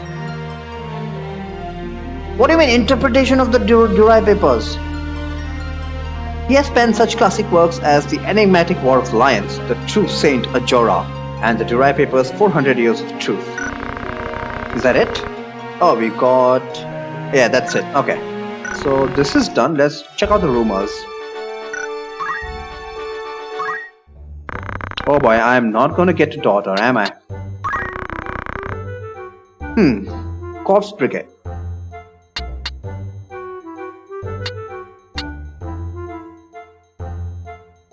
There was only one rumor, right? How did... Oh. So, actually reading all of this, actually reading Chronicle unlocked a couple more rumors. So even the Chronicle is important. Oh, I did not know that. I thought the Chronicle was just for some backstory. I would have preferred if they had shown backstories as cutscenes or things like that, but maybe they didn't have memory, or I mean, currently I'm playing FF8 and I can respect that the amount of time that goes in rendering all those graphics, so I'm totally okay with putting this in text format. It is backstory in some way, shape or form, and especially for a story this interesting, I'm more than happy to go through this. That, eh? Here's what I've heard. Brigandry is on the rise across the land, and Galleon has by no means been spared. Wains are struck and pillaged, high-ranking officials taken at sword point. Most of the incidents of this past 6 months are believed to be the work of a company of felons and former sellswords known as Corpse Brigade. It is oft said the only good brigand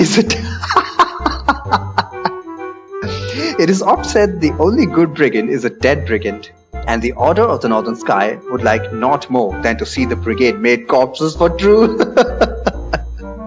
See what I mean about the writing? It takes it a bit too far, but it's so beautiful. But as yet, it is all the knighthood can do to keep the outlaws in check. Okay, what do you know about King Ondoria III? So, King Ondoria III is the current king who is sickly. He is the son of King Denamda IV.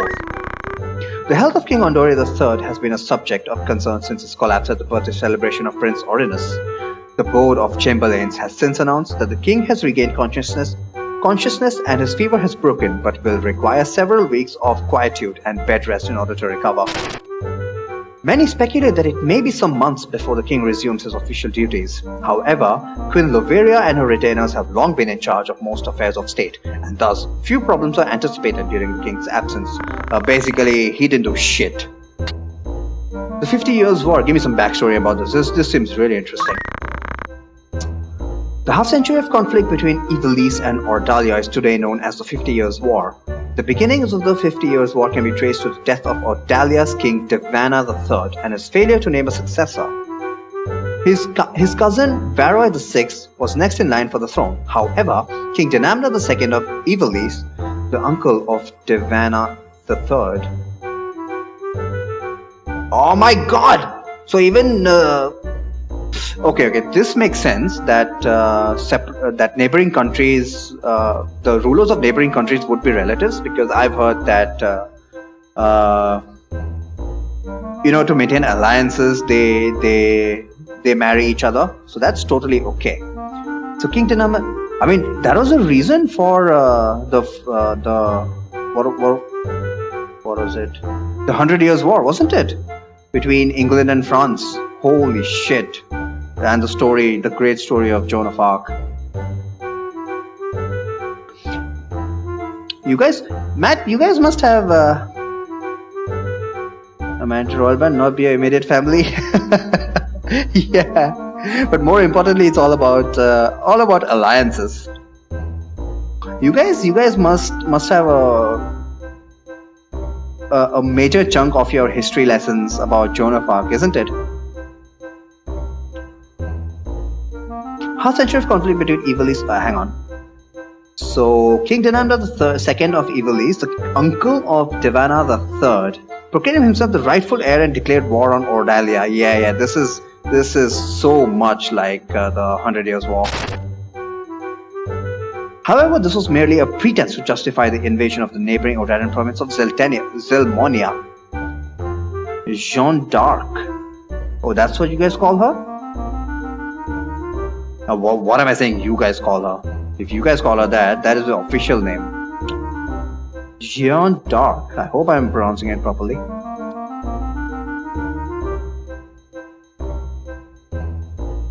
So it was only a pretense to justify the invasion of the neighboring Ordalian province of Zelmonia.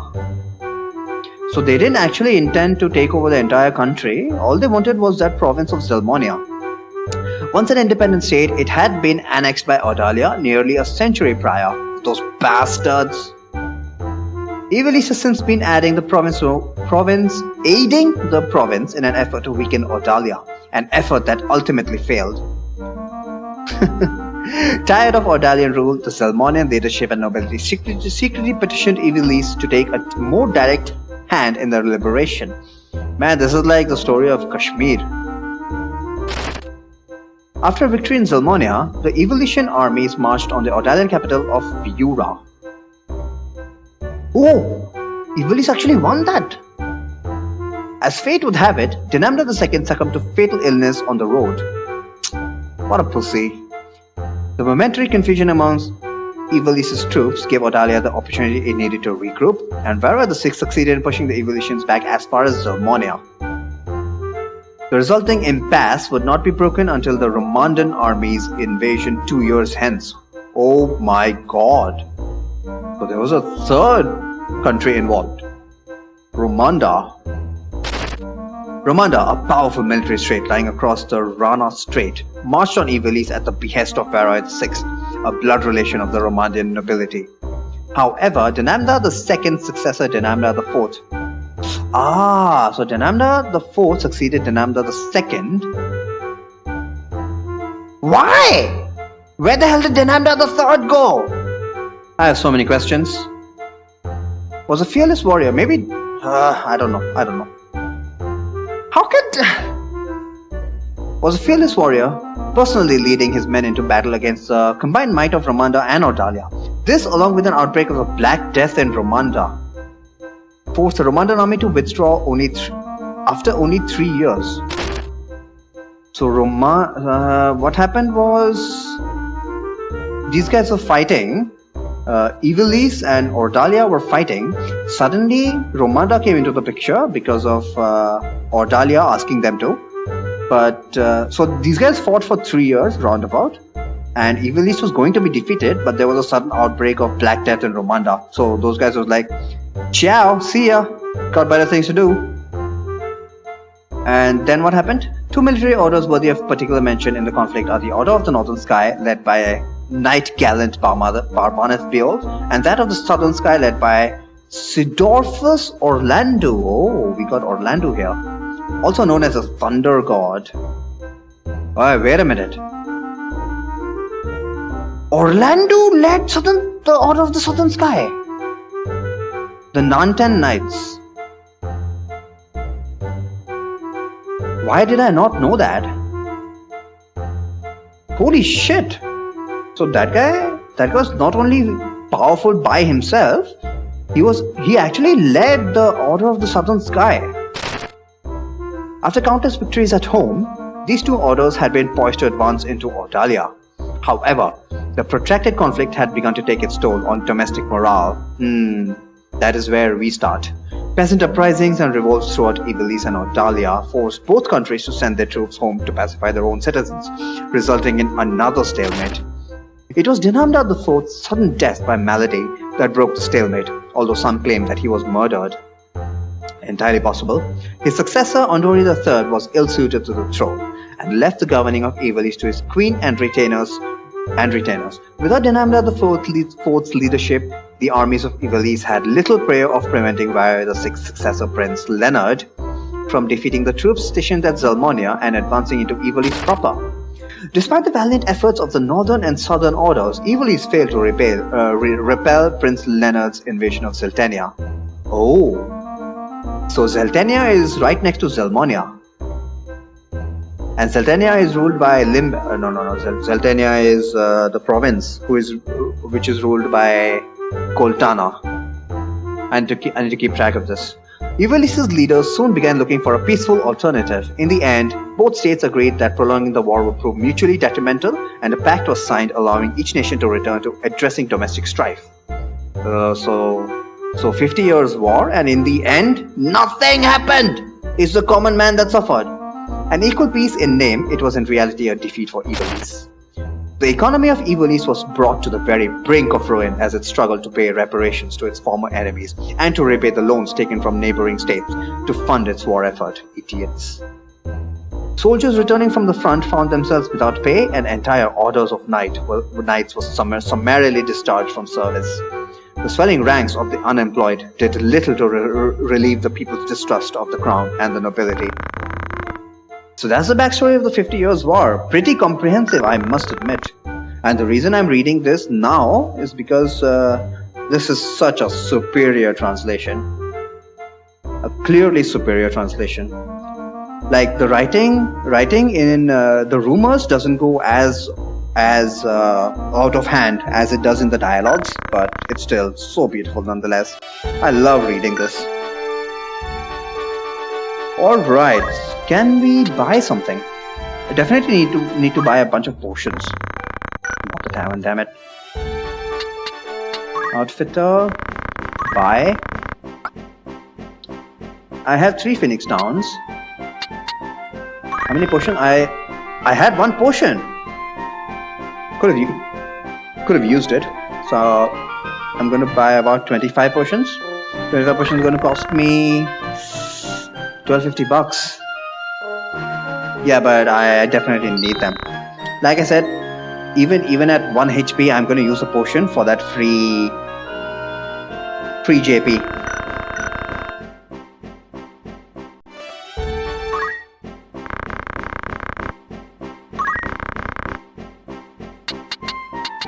Nothing equipment that we can buy. We can only buy leather caps, which we already have.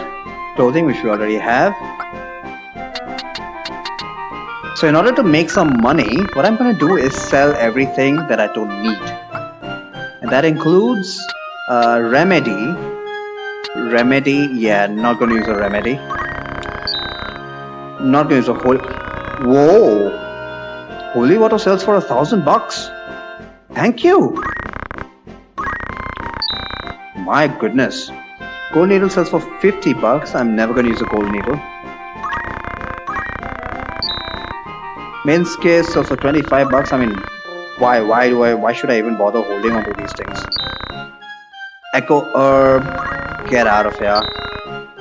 Eye drops, get out of here. I have 2 eye drops. Antidote, get out of here. Elixir sells for 5. So just like FF5, I'm better off holding on to this. High ether sells for 300, thank you. And ether sells for 100, but since I'm going to be using black mage and white mage, I think it's ethers might come in handy. Just might. And potions, all kinds of potions I'm gonna keep hold of, naturally. So I made a good chunk of cash here. And I don't really need to buy anything. What I do need to do is work on the abilities. So this is the most important part of this game. The setups, the job and ability setups. So let's get on with it. 297. How did Ramza get so much JP? Regardless. Abilities, learn. First thing to learn is JP boost. It was JP boost, gain JP up was only 200 JP in the original version. They just increased it slightly. Like, why? I guess these small things are the reason people say this version is slightly more difficult. But I don't really find any difference there.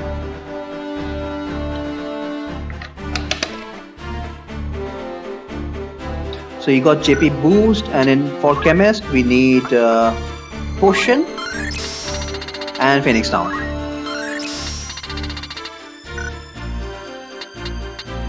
And he's got Squire level 2, chemist level 1. So he needs chemist level 2. Holy shit.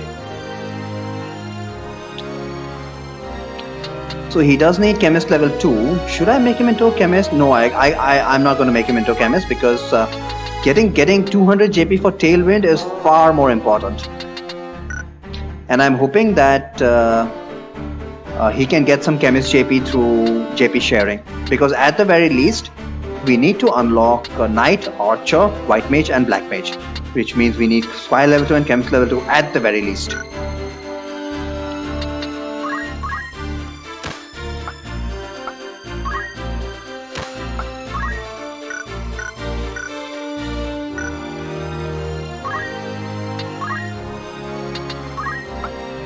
So I'll decide on the equipment later. Right now I just want to make sure that everybody has the abilities that I'm looking for. So Eustace is a part of the team. Oh man, he missed out on the JP boost. How much is Throw Stone? Throw Stone is 90 only. Strongly considering this. Because as I said, throwing stones gives me some free JP.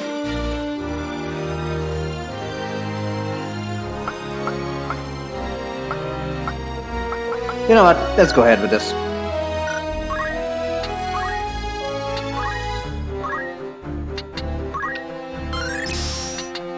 Don't have JP boost. You have defend. Oh, no. Let's not waste 50 JP for defend. And in terms of chemist, this moron has treasure hunter, which is move plus find item. Why did you waste your chemist JP on that? So can't you? Oh, you've already learned potion. And Phoenix Town? Cannot learn Phoenix Town. Great.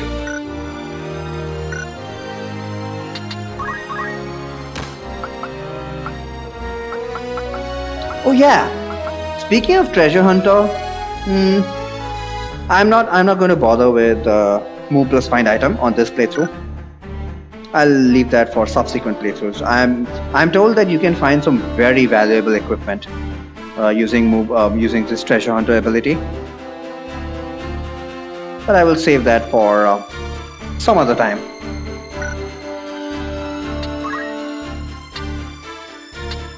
So regarding equipment, the decision, the main since everybody has access to only the basic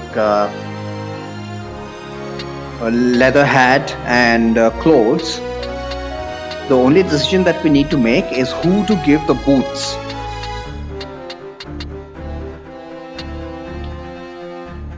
Giles is part of the team, right? Yeah, need to make him a squire.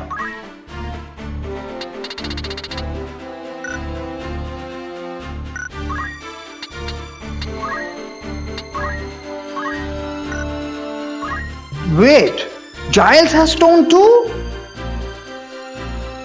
Hey, that's cool. So I got 3 people with stone. I got 3 stoners. Getting JP is gonna be pretty easy as a squire, must admit.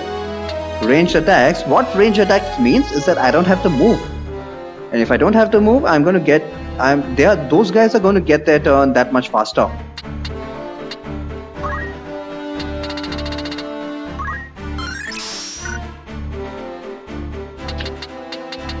So let's make him into a squire.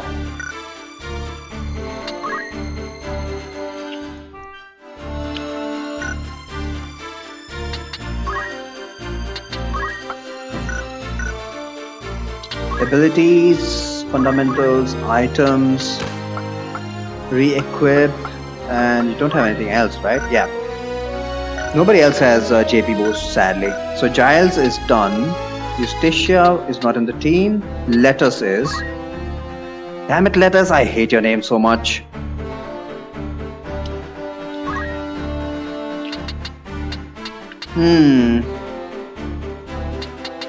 Wow.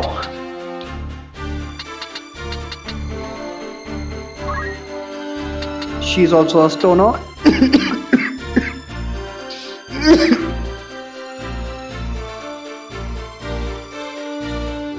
Oh boy.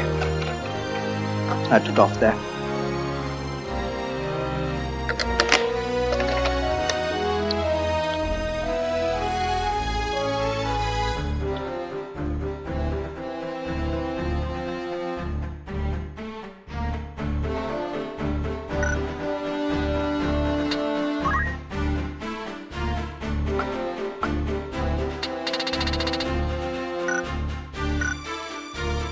So she's currently a squire. I think what I'll do is I'll make her a chemist. Because some of my guys do need chemist JP. Ramza for one. Ramza needs to unlock the other jobs at chemist level 2. So lettuce is, damn it. I think in the next fight we only have 4. We are only allowed 4 people.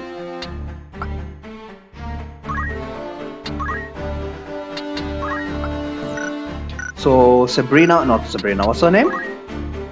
Selfina, don't really care about her right now. We got 4 people for the next fight. That's gonna be Ramza, Eustace, Giles, and Lettuce.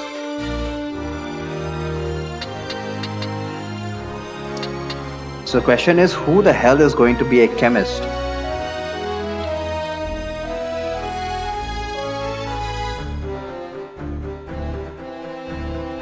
Maybe Delita? But what's the use of making him into a chemist? Literally no use. Oh my god, so many decisions. Making Ramza into a chemist is non-negotiable. Because as a squire, he needs to learn 2 more abilities, while the other guys only need to learn 1 more ability. After JP boost, I mean.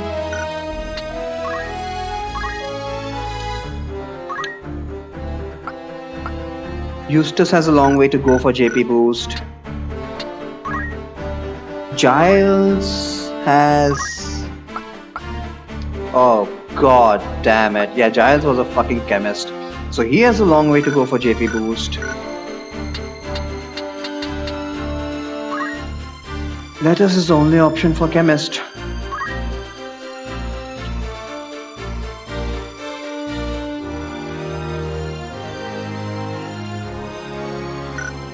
Yeah, I don't have an option, do I?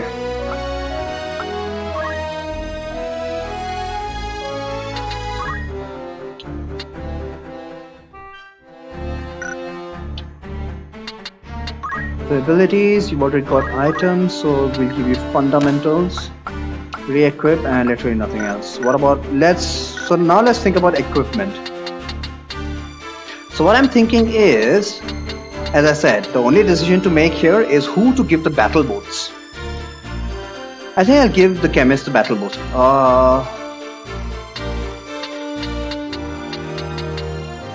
God damn it.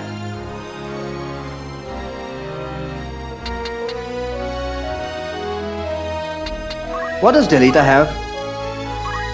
He's got Rush, he doesn't have Stone. I might give him Stone, so he'll get free JP from that. I don't care about JP boost for him. That's gonna be a while.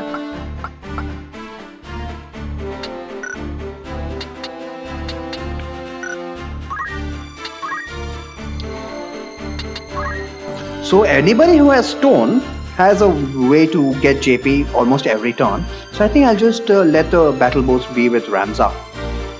That makes the most sense to me.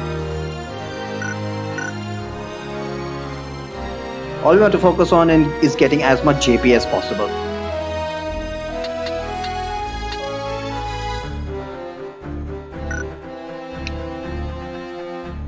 Might as well give him items.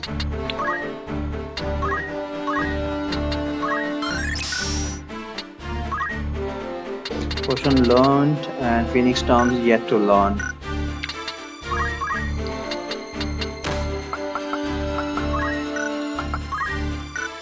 Okay, I think we are good. Let's just get equipped and get ready for battle. So, Lettuce is our only chemist, so we are relying on JP sharing in order to get chemist JP for everyone. Ramza needs 15, only 15 more chemist JP for Ramza. That is good news. This guy doesn't need chemist, or do you?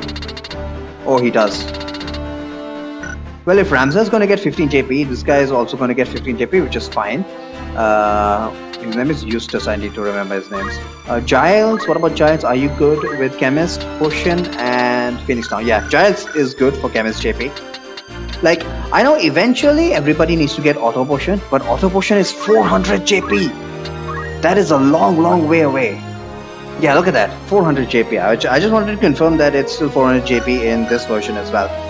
I mustn't...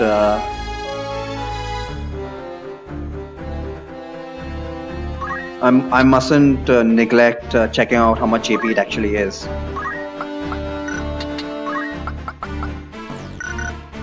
So let's just give the battle boost to Ramza and everybody equip themselves.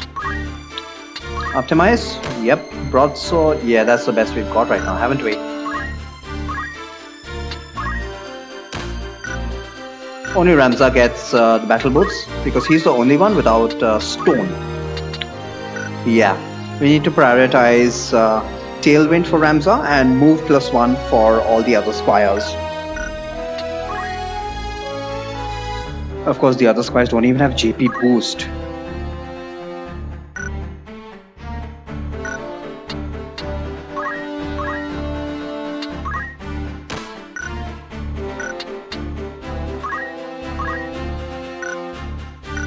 Giles, you have stone? Okay, you have stone. And Lettuce? Lettuce also has stone, right? Yep. The three commoners have stone. Deleter, I made him learn stone. And Ramza is going to have Tailwind soon. As soon as he gets Tailwind, he has a way to just spam Tailwind for JP.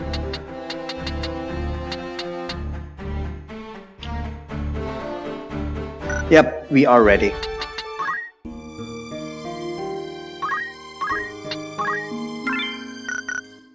So let's proceed to the next fight in the game, Mandalia Plains.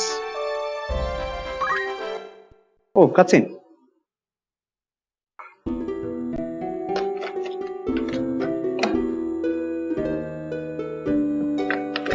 Barbaneth Beowulf, a great hero in his own right, who had attained the distinguished title of Knight Gallant, approaches the hour of his death.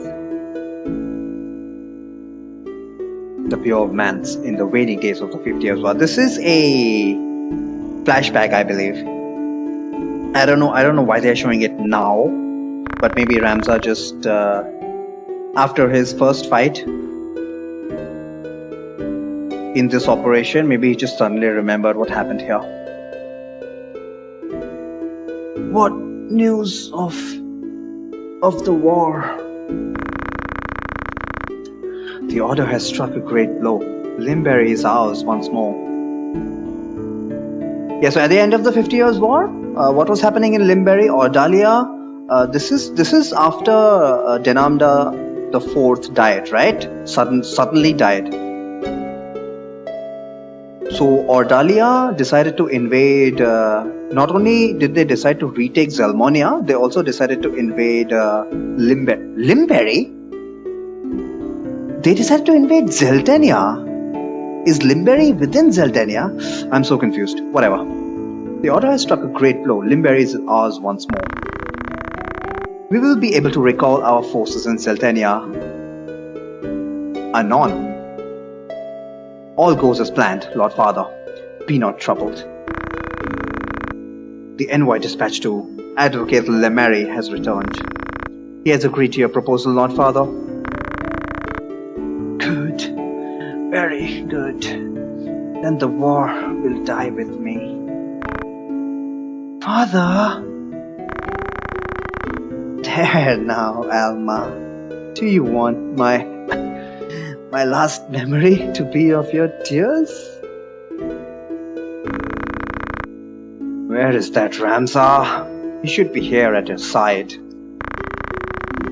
Dark, Zalbak, you are dear to me, but Ramza is no less so. Though he be not the issue of the womb. See, this is another instance of overdoing it. Though he be not the issue of the womb that bore you, my sons, still my blood courses his veins. Watch after him. Not father! You forget yourself, Ramza. What is up his ass? You have come. Good. Let me look once more on your face. Not father. How long has it been? You've grown into a fine young man. I would hear of your studies. You've been at the academy since spring, is it?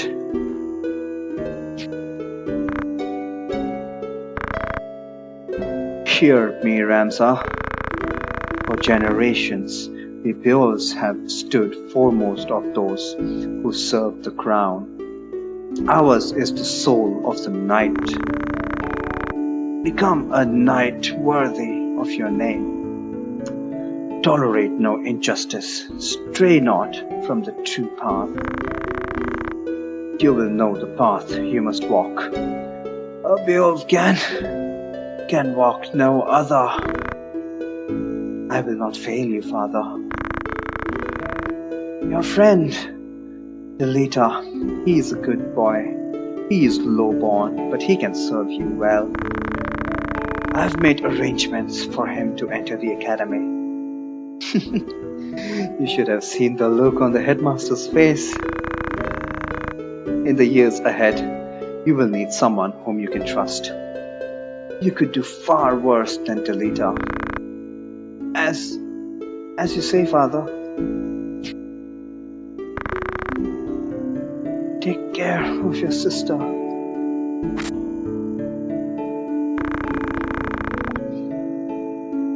And show these brothers of yours what it is to be a knight.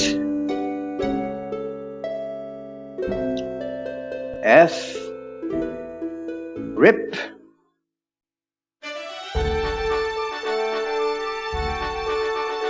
Okay, let's finally get to it. Oh, this fight starts with another cutscene. But I need to be careful about the options here. Okay, Mandalia Plains, I know very well where it starts. So these two gaps are ridges. We need to put the chemist here in order to save Algus. Wait, I don't want to save Algus. I don't want to save Algus. So since everybody has stone, let's just club them all together.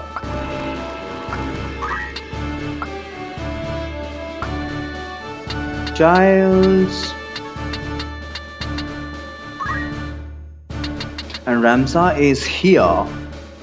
I think we can keep Ramza in the back row because he's got the battle boots. Eustacia, no, not Eustacia. Lettuce can be... Oh shit, she's a chemist. Let's hope they don't gang up on her because chemist has atrocious HP. Alright, fingers crossed.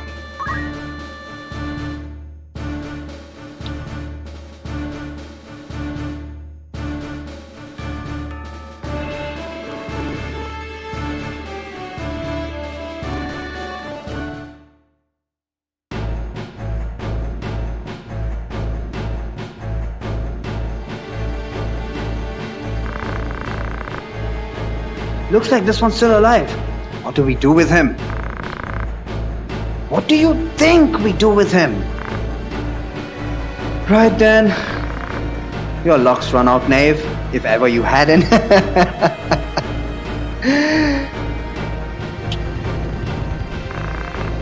Blast!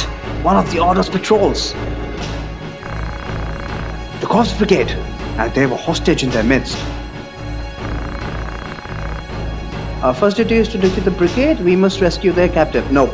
So I want to select number 1 because I actually want Algus to die. If we somehow manage to keep Algus alive, which is actually the more difficult option, he's just going to go and kill everybody because he does a lot of damage. I don't want to do that. I want to extend this battle so that I can get as much JP as I can. I know that selecting the second objective gives us plus 10 brave points for this fight. And plus 10 means a plus 2 brave increase permanently, but I don't think it's worth it. So we're gonna let Algus die. Our first, our first duty is to defeat the brigade. The enemy stands before us. Attack! You would stand by and watch as they kill an innocent? Lilita, don't give me this shit. I hadn't planned on giving them the chance. Had you? Nicely done. I would save him myself if it came to that. Yeah, I'm kinda hoping that both of you guys die. I'm just gonna use them as meat shields.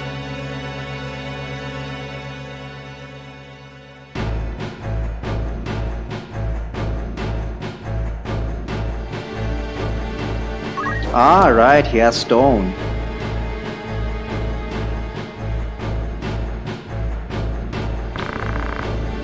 Reinforcements, and none too soon. Look at the amount of damage he does. He's got a long sword, and he's got battle boots as well.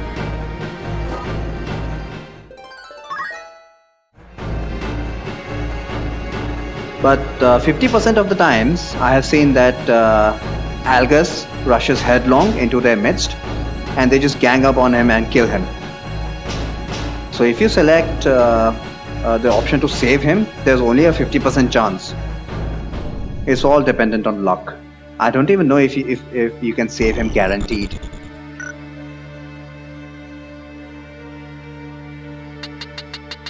Alright, what can we do here? This should be a relatively easy fight.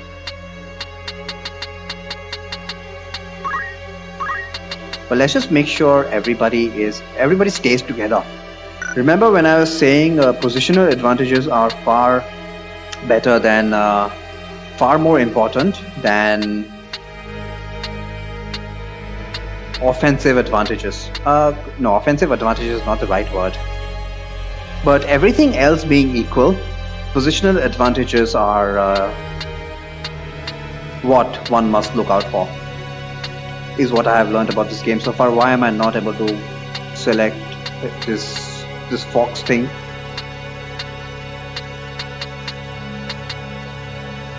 Hello? What? Which tile is he standing on? What the hell is he standing on? Ah, there we go. Okay. He was on the other line. Okay. Is he? I think we are fine. So our first move is kind of free. So what I'm going to do is position them in such a way that they can't be back attacked.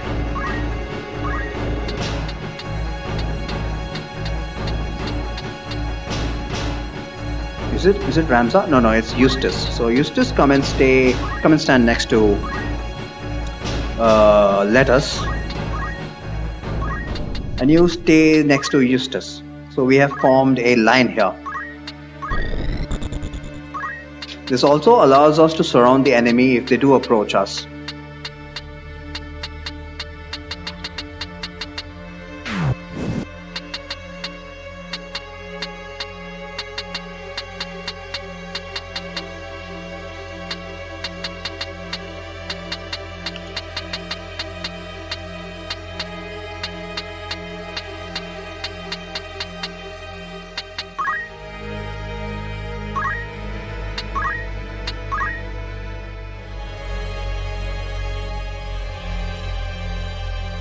Algus, what is he going to do? Okay, this time Algus decides to retreat. So the 50% times that Algus decides to retreat, you can save him. But other times, it's pretty much going to die. I think if you station a chemist on this flank, right here, then you can probably move and give him or her battle boots. You can move 1, 2, 3, 4 and 1, 2, 3, 4. You might be in a position to throw Algus a potion, but yeah, it's way too much work. Why bother saving that asshole? He's not going to be with us for too long anyway. And I'm certainly not experienced enough in this game to know how to use those guys, the guest characters. So here's a question about line of sight. Can I hit him from here? 3.5H, 2H, and 1H. Let's find out. Can I hit him from here? Line of sight is just so weird. I can. Free experience. Can I throw a stone from here? No, I can't. So that violates line of sight. Why? May I know? 2H, 1, 2, 3, 4. 1H. So 1, 2, 3, 4.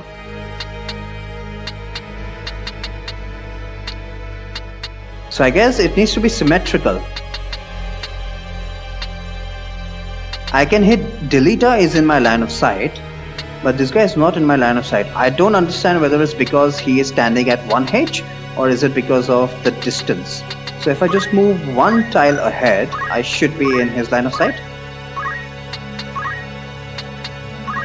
Because of the diagonal. There we go.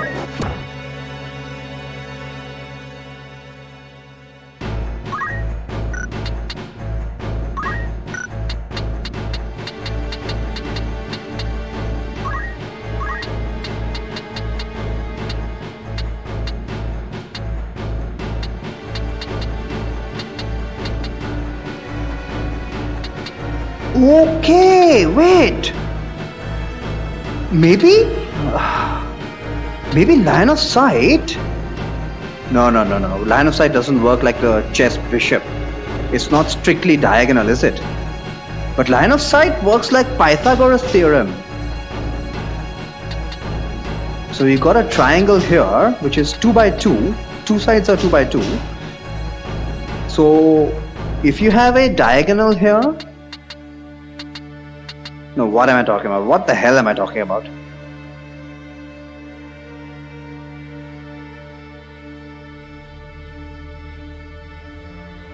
I have a vague idea of how line of sight works based on how you form a triangle to your target, but I'm not able to explain it. Let's see. So if I stand 1, 2, 3, 4, if I stand here, that is line of sight.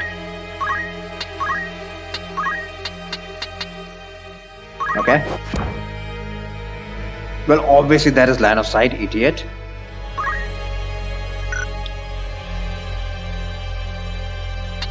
Who's this? Ramzar.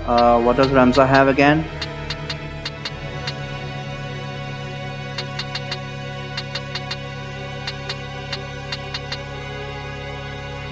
Ramzar actually doesn't have anything. Can I kill this guy? Can I? I can definitely move there, but then everybody will gang up on me. Not gonna take a risk. Sorry, bro.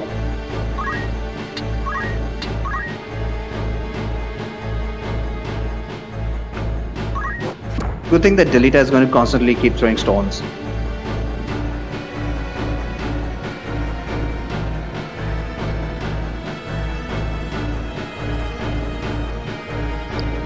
So what is our objective here? I think our objective here is to finish up with Squire JP training. Go on, kill Deleter and Albus.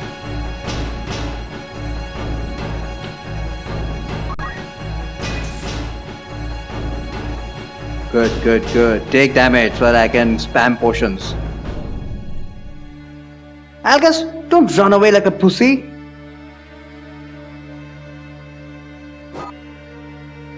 Go ahead, kill Deleter. Meanwhile, let's gang up on this guy. Oh, that guy's almost dead.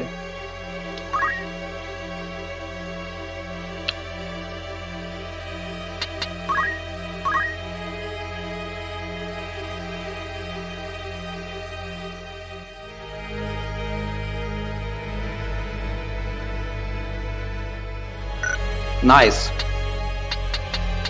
So you see, because of the way I had positioned my guys, actually no, Delita took most of the hits. So, me positioning my characters literally had nothing to do with anything. But you get the point. You get the point. Also, another very important thing in this game is to go for kills. I was just playing Ancient Empires before I started this tactics playthrough, and in a game like Advance Wars, you want to weaken the enemy first, because a large number of weak units is far less threatening than a small number of powerful units. But in this game, it's quite the opposite. You want to whittle down their numbers.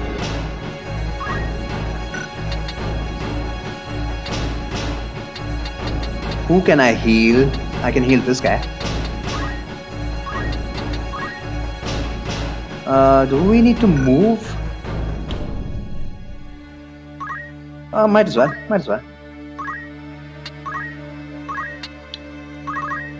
Like every time, the question that needs to be asked is, do we need to move? Definitely need to act, because that's the only thing that gives JP. And JP is like the most important thing in this game. Pretty much.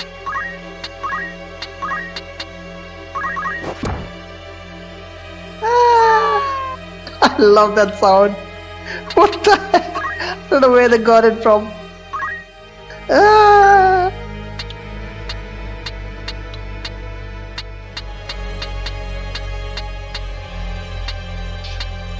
What do we want to do now?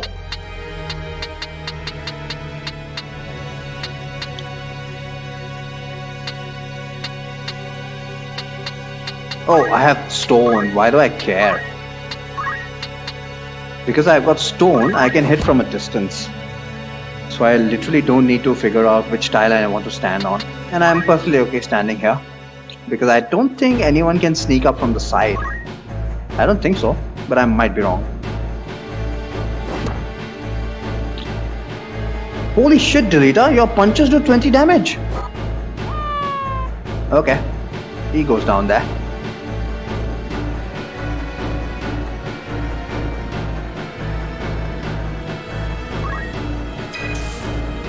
Man, I hate monsters so much because of the innate counterattack.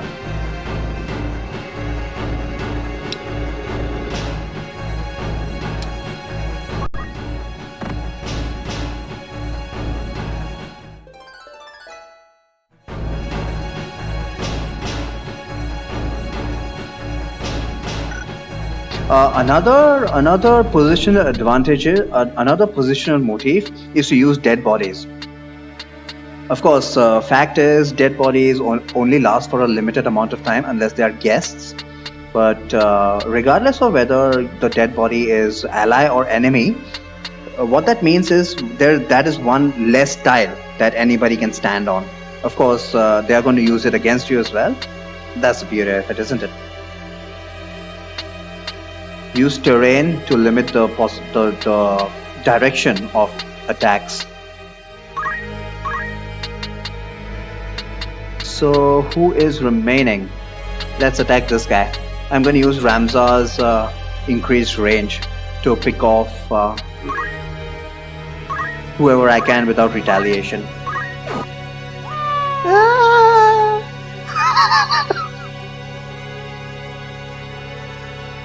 Please kill Algus.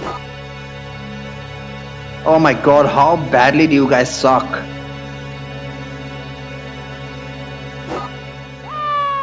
There we go. I must help the Marquis.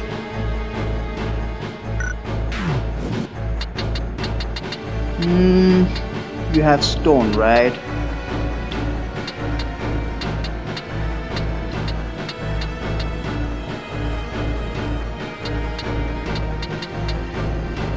Do I have line of sight to this guy? So 1, 2, 3, 4. I don't think so. Nope, 0%. 1, 2, 3, 4. I believe I have line of sight from there. But is that positionally a sound decision?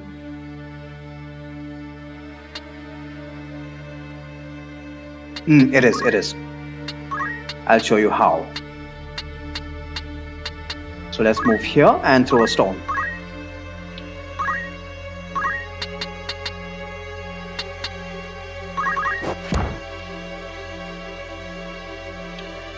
Which direction to face doesn't really matter because enemies will be able to attack from either direction. So here we have formed another wall kind of thing here. Of course, this wall is much weaker than the last wall I had because enemies can attack from either direction.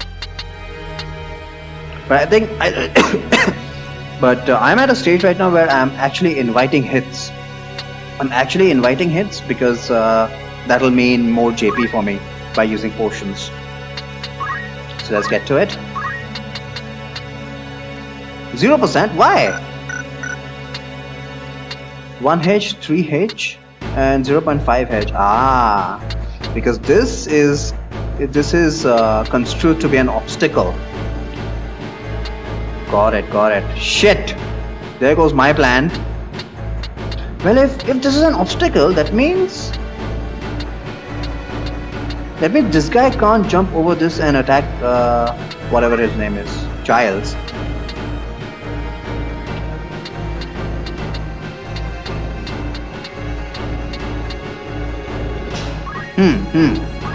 So let me move Giles here and throw a stone.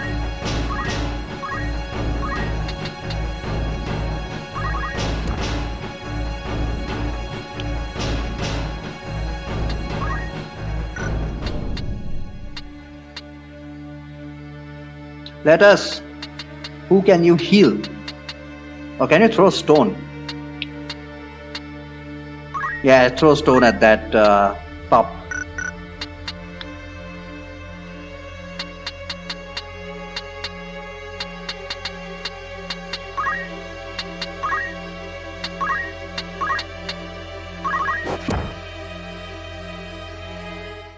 Man, you guys are doing way too much damage.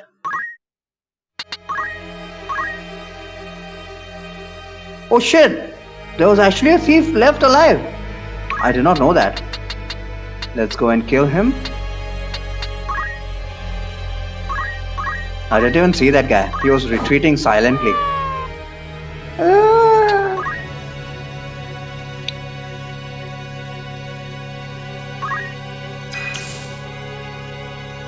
Nice damage. I can use a potion there. Let's kill off these remaining thieves quickly.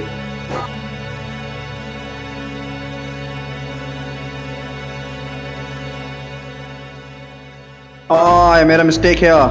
I made such a big mistake here. See, I got this guy into a bad position so that because of which he got attacked on two sides. Damn it!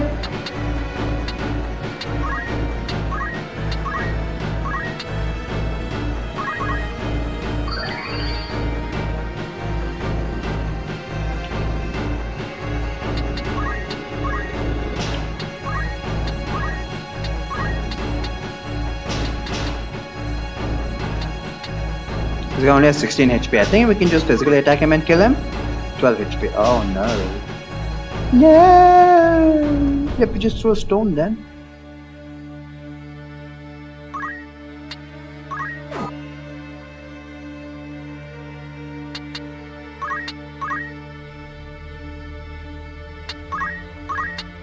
That should kill him.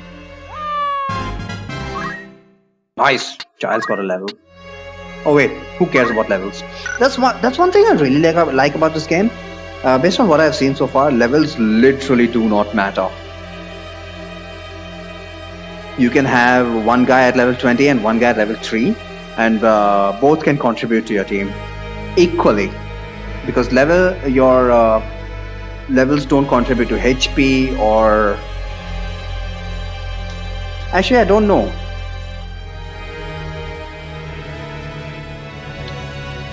Maybe agility depends on level. Maybe. But it's no big deal. Levels are no big deal. I really like that about the game.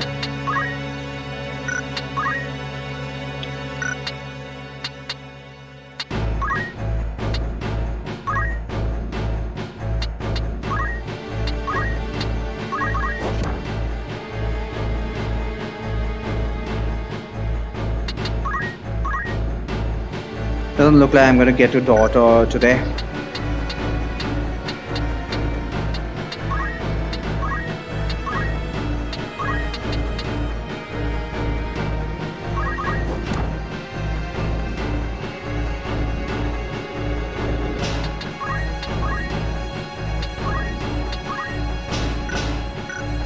How much do we need to grind? Squire 182. Holy shit, man! Are you kidding me? I've only got 182 so far. He needs 250 for JP boost and an additional 200 for move +1.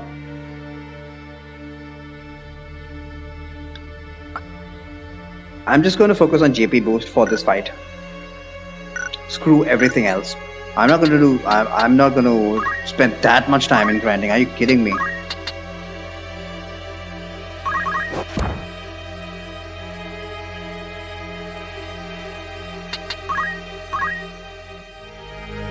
Ramza, what is your status? You have 144 JP, but Ramza already has JP boost, so literally, no, not literally. He needs 200 JP for move +1, which I'm going to focus on the next fight, and tail 200 for JP for tailwind, which is, yeah. So he's 144 right now. I need 200 for that. How the hell am I going to get 200 JP for him?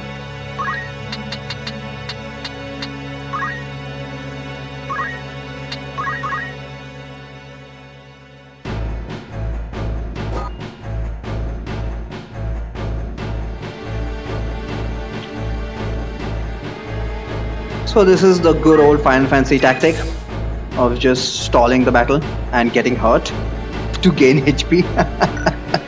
Here is to gain JP. So what I'm going to do right now is just keep healing my guys to gain JP.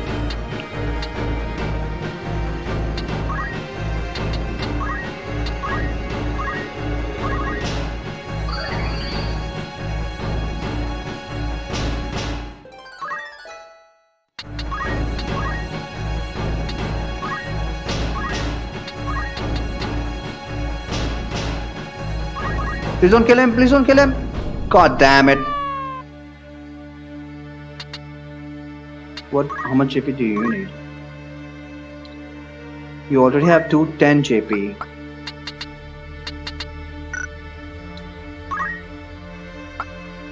Okay, this guy's almost done. What's his name? Eustace. Eustace is almost done.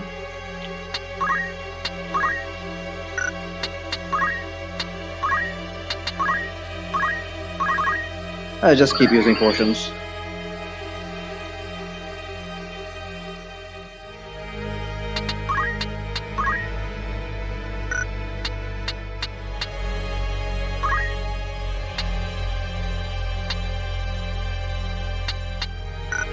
Ramza did not take a hit. Everybody is fully healed, so Ramza has nothing to do. Wow.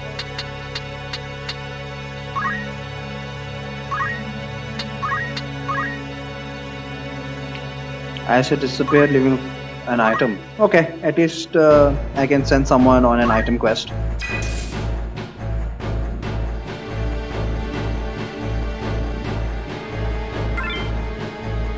Why the hell did you pick up the item? You can't even use it. Idiot.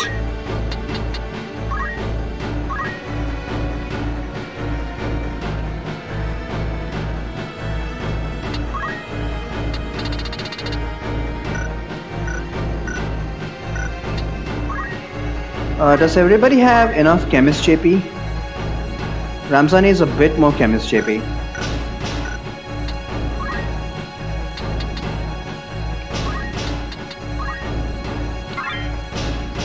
Obtain dagger, sure, why not?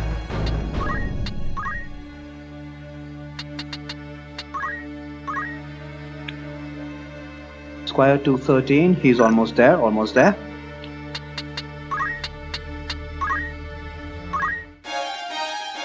Found broadsword. Whoa, that was totally by accident. I didn't know that there was a broadsword there. So I guess I got lucky. He had move find item. But still, it's only a broadsword. Why am I getting so excited about it?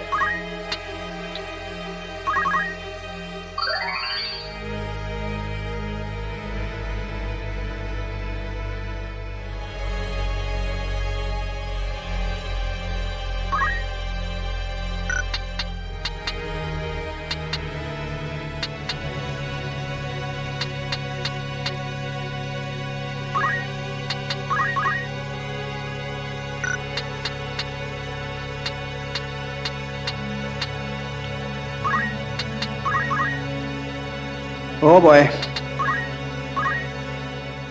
How interesting is this?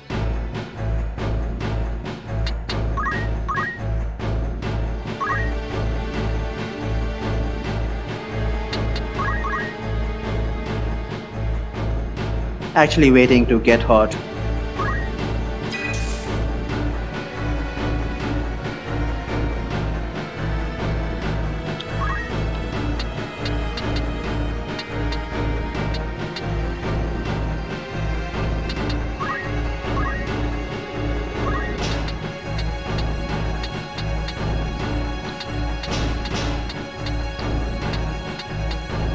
Oh god damn it.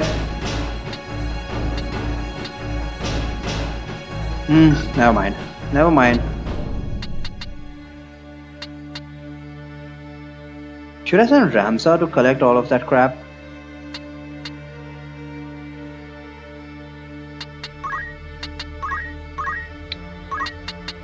I'm gonna send the woman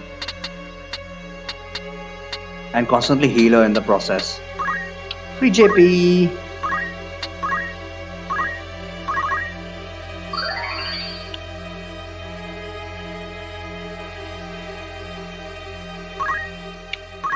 So with this, does Ramza have enough JP for chemist through JP sharing? Yep. So that's gonna be it, right? Everybody has enough chemist JP to have unlocked black mage, white mage. Eustace, you needed 90 JP for Phoenix Town, right? Yeah, he has 90 JP, so that's fine. So we are done with chemists. We are done with chemist grinding.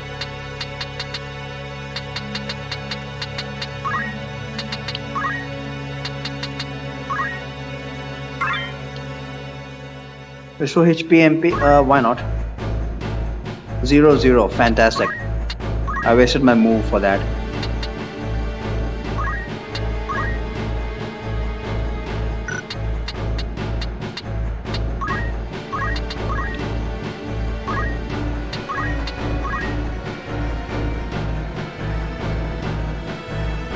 Can you please not keep hitting her? Actually, that's fine. That's fine.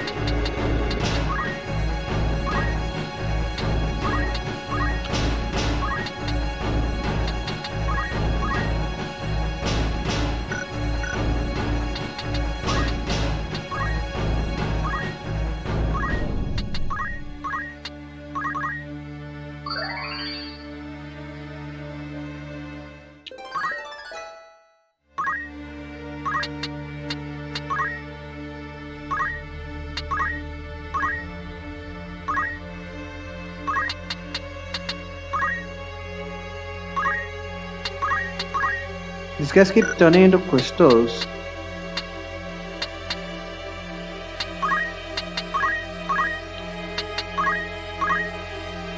Come on, Panther, attack already.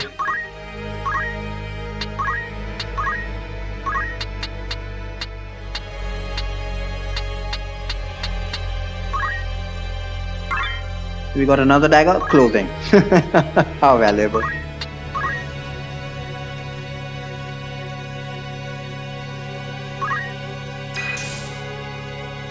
Missed? Oh my god.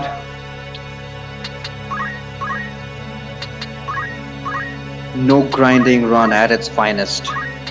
I don't know what to tell you. We only have 3 matches before daughter, and I absolutely need a move +1 and JP up before then.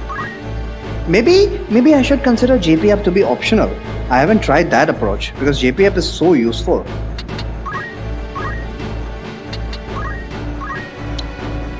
Instead of going for JP up first, I should just go for a move +1 immediately to reduce the grinding. I should give that a try.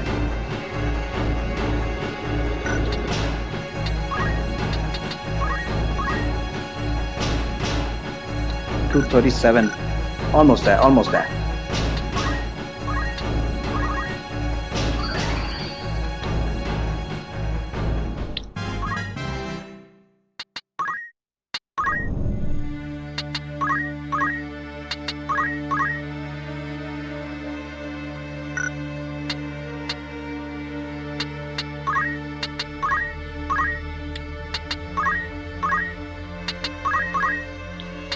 Just waiting for the leopard to come back and attack. Now that I think about it, maybe I should have kept more enemies around.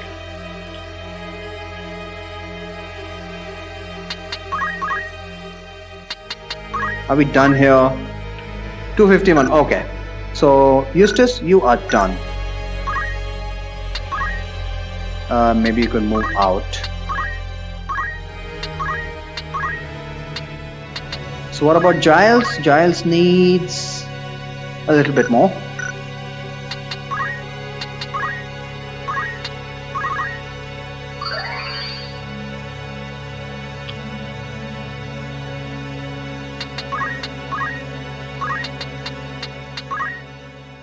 So does Ramza, right? How much does Ramza need? 162. We need 200 for Tailwind. So Ramza needs about 40 more. At least 4 more turns, huh? Oh, feels bad, man.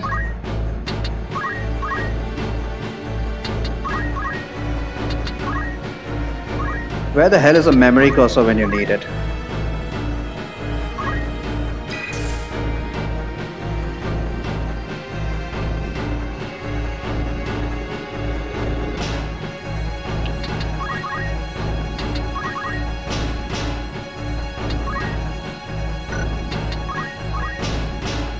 $232 more turns for this guy. How many potions do I have? I don't want to run out of potions. Yeah, I got plenty of potions. But this is why I bought 25 potions. I know it seems pedantic, but as I've already explained, it goes against my principles to hit my own party members or heal the enemy. Because Final Fantasy 2. Don't ask me why. Just don't.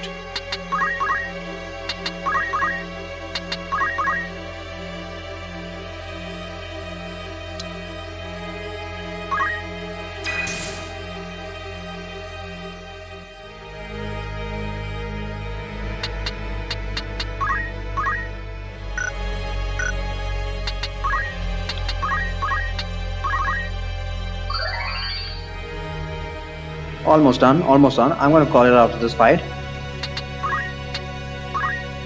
Which is in a way good. I'm going to definitely practice Daughter off stream as well as further battles, future battles. So that I'll have at least some kind of idea what preparations I need before next stream, which is going to be next Sunday. So I'm definitely going to be keeping this strictly once a week only, so that I have as much time as possible for off-screen testing.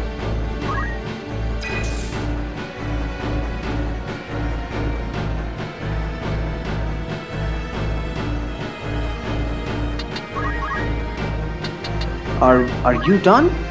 254. Yep. So Giles is done as well. We are just waiting for Ramza now. Oh, he even has metal. Yeah, I can actually... I should have used Chant. So that'll give both Ramza JP as well as someone who uses a potion on him. God damn it.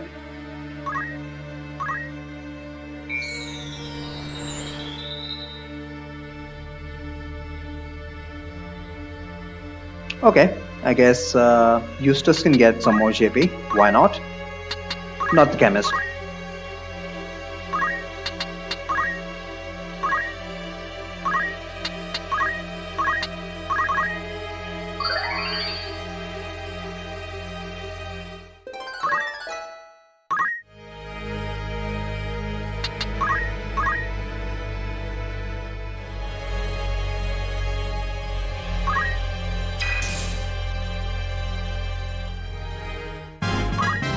I think Ramza needed 4 turns, I believe. 192. Oh, he just needs one more turn, and then he'll have enough JP for Tailwind.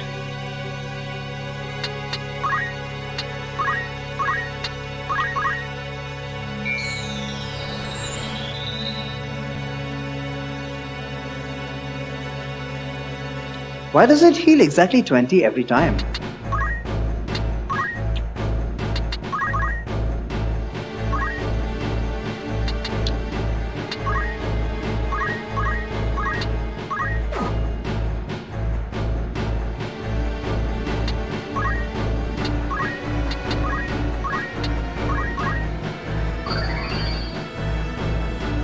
So Ramza's done, right?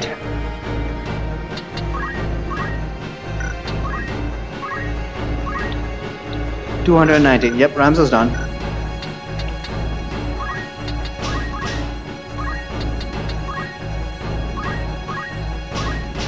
Let's finish it off. There we go. Honestly, I think a better strategy would just be to take some random encounters before I get just before Daughter, in order to get move +1 and a JP boost. Because this is I'm just being too stubborn here. Finish off this battle. Rush to just the battle just before Daughter Trade City, and then just take a couple random encounters to grind move +1 and JP boost. Because this, I don't like this. He yet draws breath. Let us go to his aid.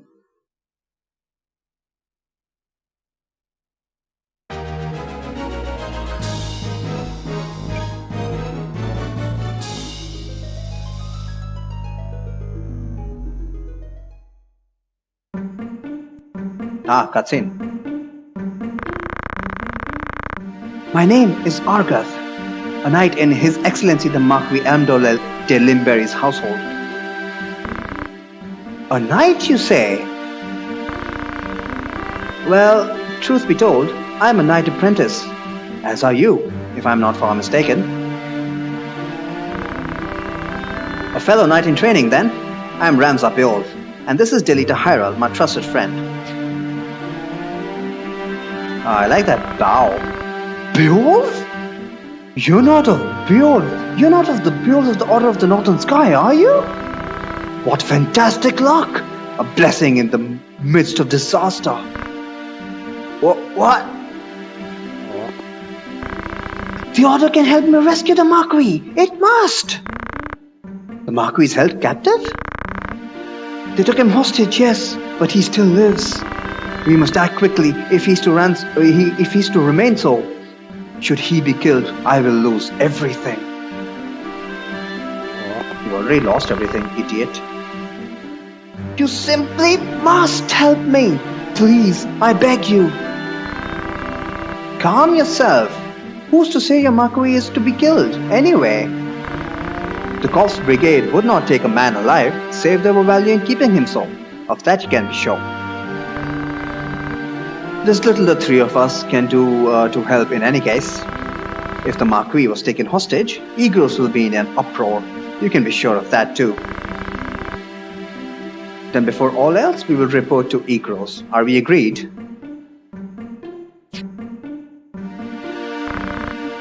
Agreed. We'll start there.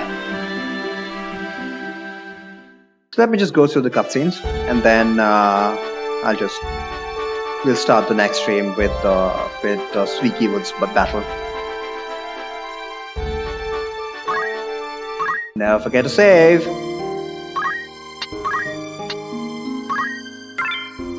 And I might as well do all the menuing right now as well.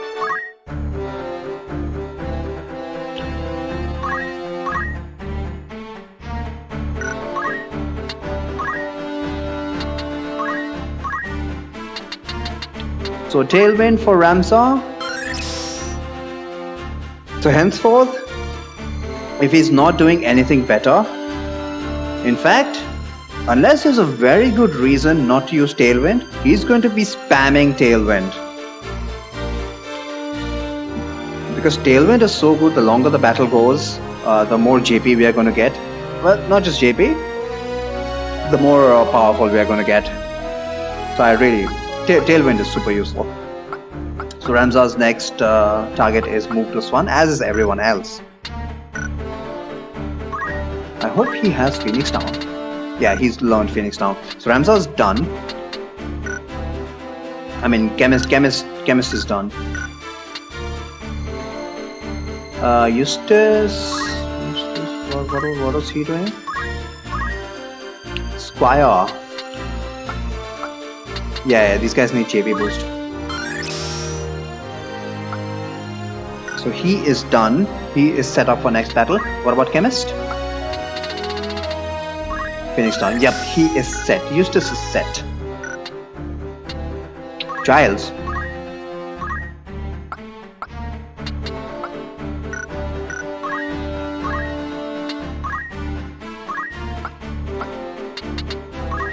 JP boost. You have defend as well? Why?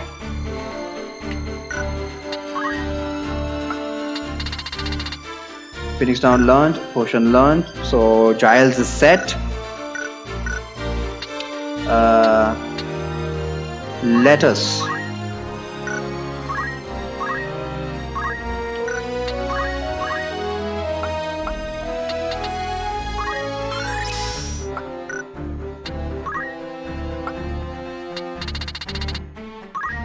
Phoenix Down. Lettuce is set as well, and everybody has enough for. Everybody has potion and Phoenix Down. So 1, 2, 3, and 4. Everybody is set, and what we need for next fight, in the next battle, we need move +1. So let's make everybody into squires.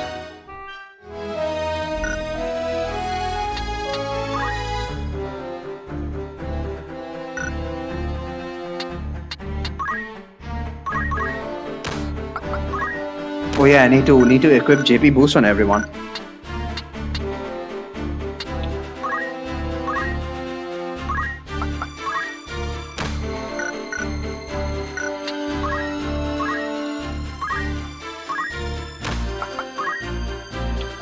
Who am I? What knows, man?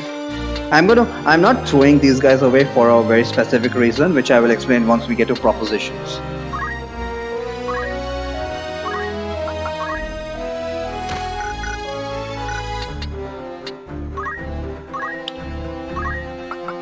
Okay, she's already got JP boost. Okay, I believe the Swiggy Woods fight is also 4 characters only. Algus, right? Algus comes with his long sword. Let's steal it from him. And I don't have to worry about Delita or Algus for the next fight because they're gonna die. Next fight is definitely much more difficult than this one. And do I want them to be squires? Yeah, it doesn't really matter because they're gonna die. So I'll just hand them broadswords so that they do as much damage as possible.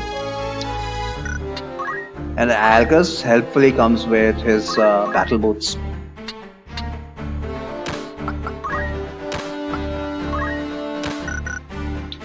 Decision is who to give the battle boots to now. I'll give it to the one who has the least squire JP. Ramsar has 40. Eustace has 39. That is very close. Giles has 40. Oh, God damn it! How close are you guys? Lettuce has 48.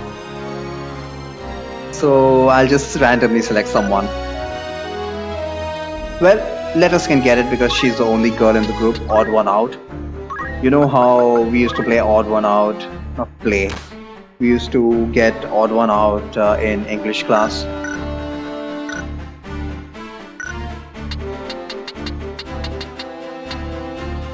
And does Ramza deserve... No, Ramza does not deserve the battle boots anymore. Why? Because he's got the incredibly useful tailwind. He's just gonna be screaming at people now.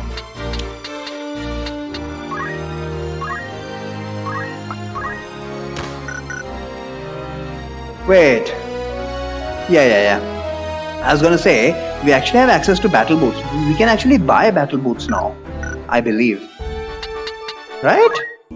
Let me just quickly save and check this out.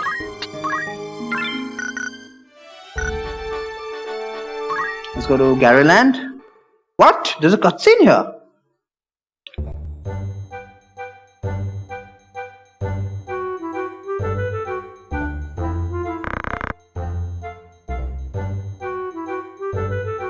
Did you note? Okay. This is the cutscene exclusive to the War of Alliance. This version is. I think it's just going to inform us about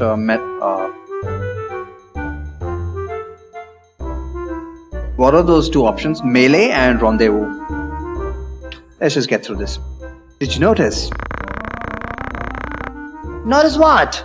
How am I supposed to notice if you don't tell me what it is I'm supposed to look at? God damn. Oh my god. Another example of them overdoing it.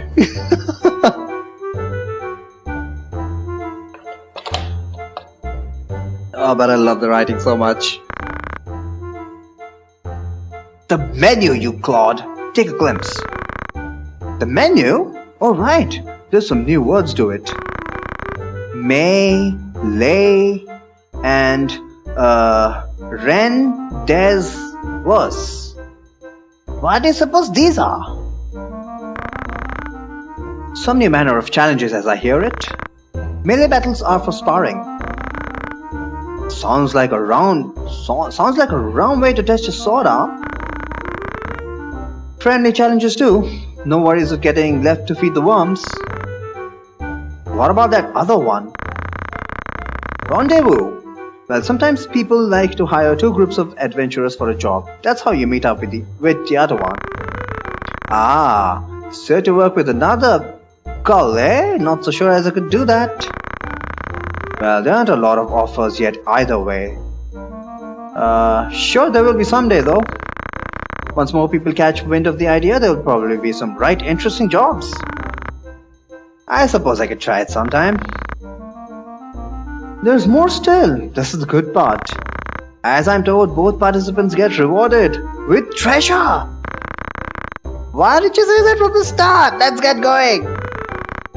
Well, first we need to find another group. You might give it a try too, my lord. If you ever have the interest, just say the word. And Ramza's like, sure.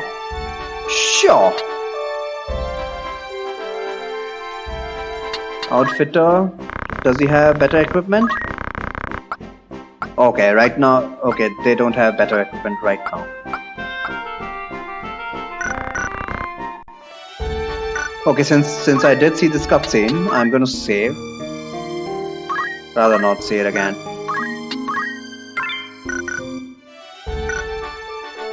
And every time I get a random encounter, okay, nice. I did not get a random encounter this time.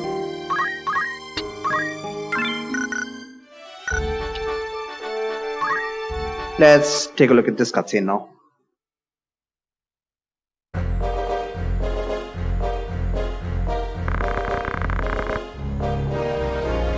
I hear you were decorated for your first victory, Ramza.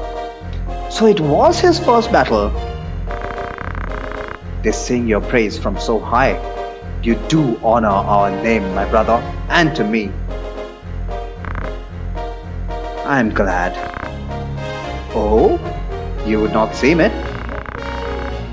I am. Forgive me. Your words do me far more honor than I have done you. No doubt word has already reached you that the Marquis de Linberry's carriage was waylaid and the Marquis taken. What have you in mind to do? I have already asked Zalbak to dispatch a squad in pursuit. These brigands must eventually come forth to demand ransom. That is, assuming the Marquis yet lives. I beg of you, Lord Beowulf, lend me 100 men that I might hunt the whore Sunstar.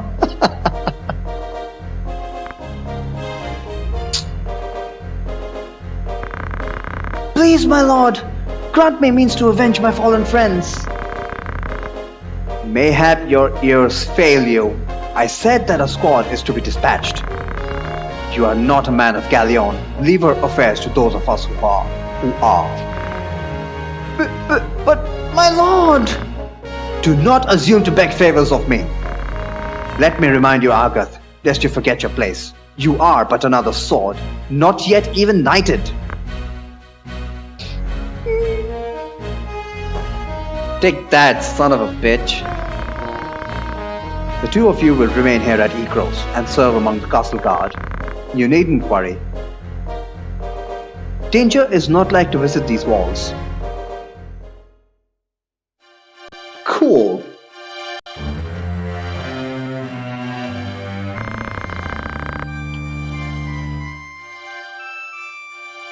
My own house was once respected as highly as House Beowulf, you know? At least until my grandfather was captured during the war. He turned traitor, thinking to buy his freedom with the lives of his friends. But his freedom scars outlived his honor. He was not a dozen paces out their gate when the dagger found his back. Killed by some common squire, no more a knight than I. One of the men he betrayed later escaped and spread word of his misdeeds. My lord father would have none of it, of course. But he was the only one. Our bannermen deserted us, our reputation ruined.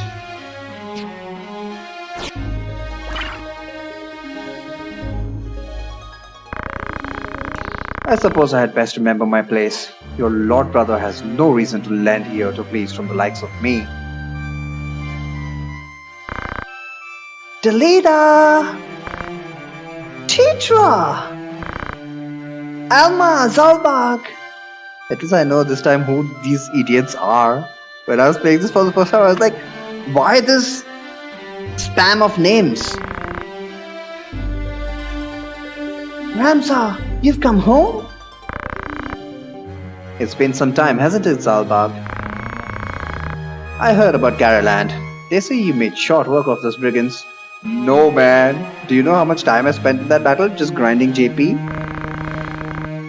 Now you've truly the right to call yourself a Beowulf. Father would be proud. Thank you, Lord Brother. You certainly haven't changed. Gods forbid you show a bit of cheer on being praised. And you, Delita, do not think word of your deeds escapes our ears. Your sister has been so full of pride, I quite fear she might burst. Worry not, my seams have held. I'm glad to see you looking so well, Delita. And you? Have you settled in at school? Yes, the others have all been quite kind to me. Would that we could speak at greater leisure, but there are duties that require my attendance. Rogues do not catch themselves. I understand. Good luck. Whatever. We received a note of ransom from the Corpse Brigade. What? Something about it sits unwell with me. There are anarchists to be sure. They are anarchists to be sure, bent on bringing down the aristocracy. But they fancy themselves righteous and prey only on the nobility and those in our employ. Would such as they truly kidnap the Marquis for want of coin? Why wouldn't they? They're not but common footpads. One of the men I planted among them has not returned. I worry he may be caught up in something serious, but there are those who do not think some mere spy worth a search party's efforts. Where was he last known to be? A merchant city named Daughter in eastern Galleon. Guarding a castle grows dreadfully dull. Wouldn't you agree?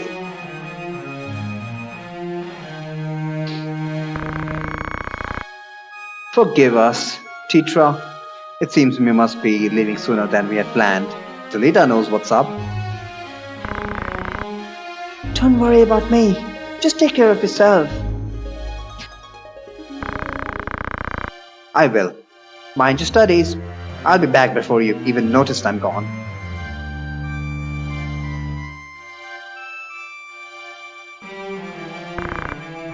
Let us be on our way. Chitra puts on a brave face, but the truth is not as honeyed as her words. See, that's what I'm talking about. That's some awesome writing. What is that figure of speech? As honeyed as her words. Simile. Very, very close to metaphor. What do you mean? She has a hard time of it at school. The others tease her for being lowborn. Oh. Forgive me. I shouldn't have said anything. I'm sure you have worries enough of your own. Chitra will be alright. I'm here to look after her. Then there is naught to worry about, but mind your own limits. You can't be responsible for everything. Says the brother who never fails to do any and all that is expected of him. Don't lose sight of yourself, Ramza. You needn't let your life be ruled by the fact that you were born a Beowulf. Now you are starting to sound like mother.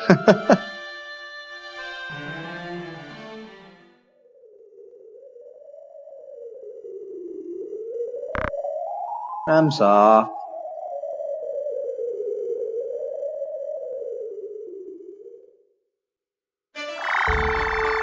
Okay, so we have some shopping to do at Daughter.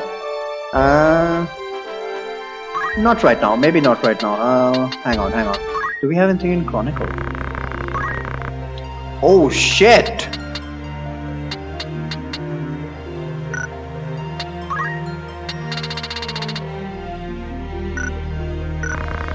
Yeah. We have a lot of reading to do, so I'm gonna save it here and call it for today. And we are actually gonna start the next stream with some some more backstory, I guess. Alright. You guys have a good day and take it easy.